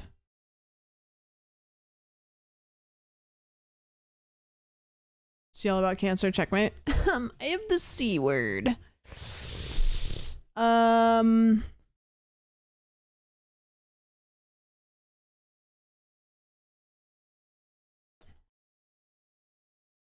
Let's go say hi to Brit streaming.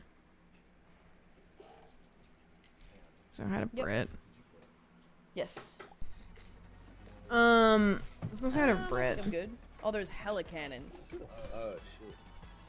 She's playing Fall Guys. I don't know what the hell she's doing. I don't know what the hell she's doing.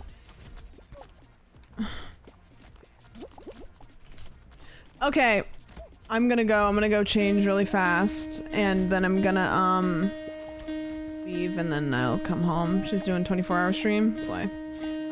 Yeah, I'm gonna go, and then I'm gonna go for like 5 minutes, and then I'm going to leave, and then I'll come back. So I'll see you guys tomorrow. Thanks for hanging out. Thanks for the fun questions. That was a good old time. A rootin' tootin' time. What else do I got for you? Nothing. I got fuck all. Nothing at all. I have actually this mirror that's like right in front of you guys, so I can barely see you. I had Brit playing in the background. Did you hit the raid button? I'm gonna. I will be. Thanks. I will have fun at the party. You know, it's something nice about driving to a party and then being able to get in your car and drive home because you didn't drink. So I'm gonna exercise that. Thanks for hanging out. Chris, I don't Appreciate see it. ya. Good afternoon, good Bye. evening, and good night.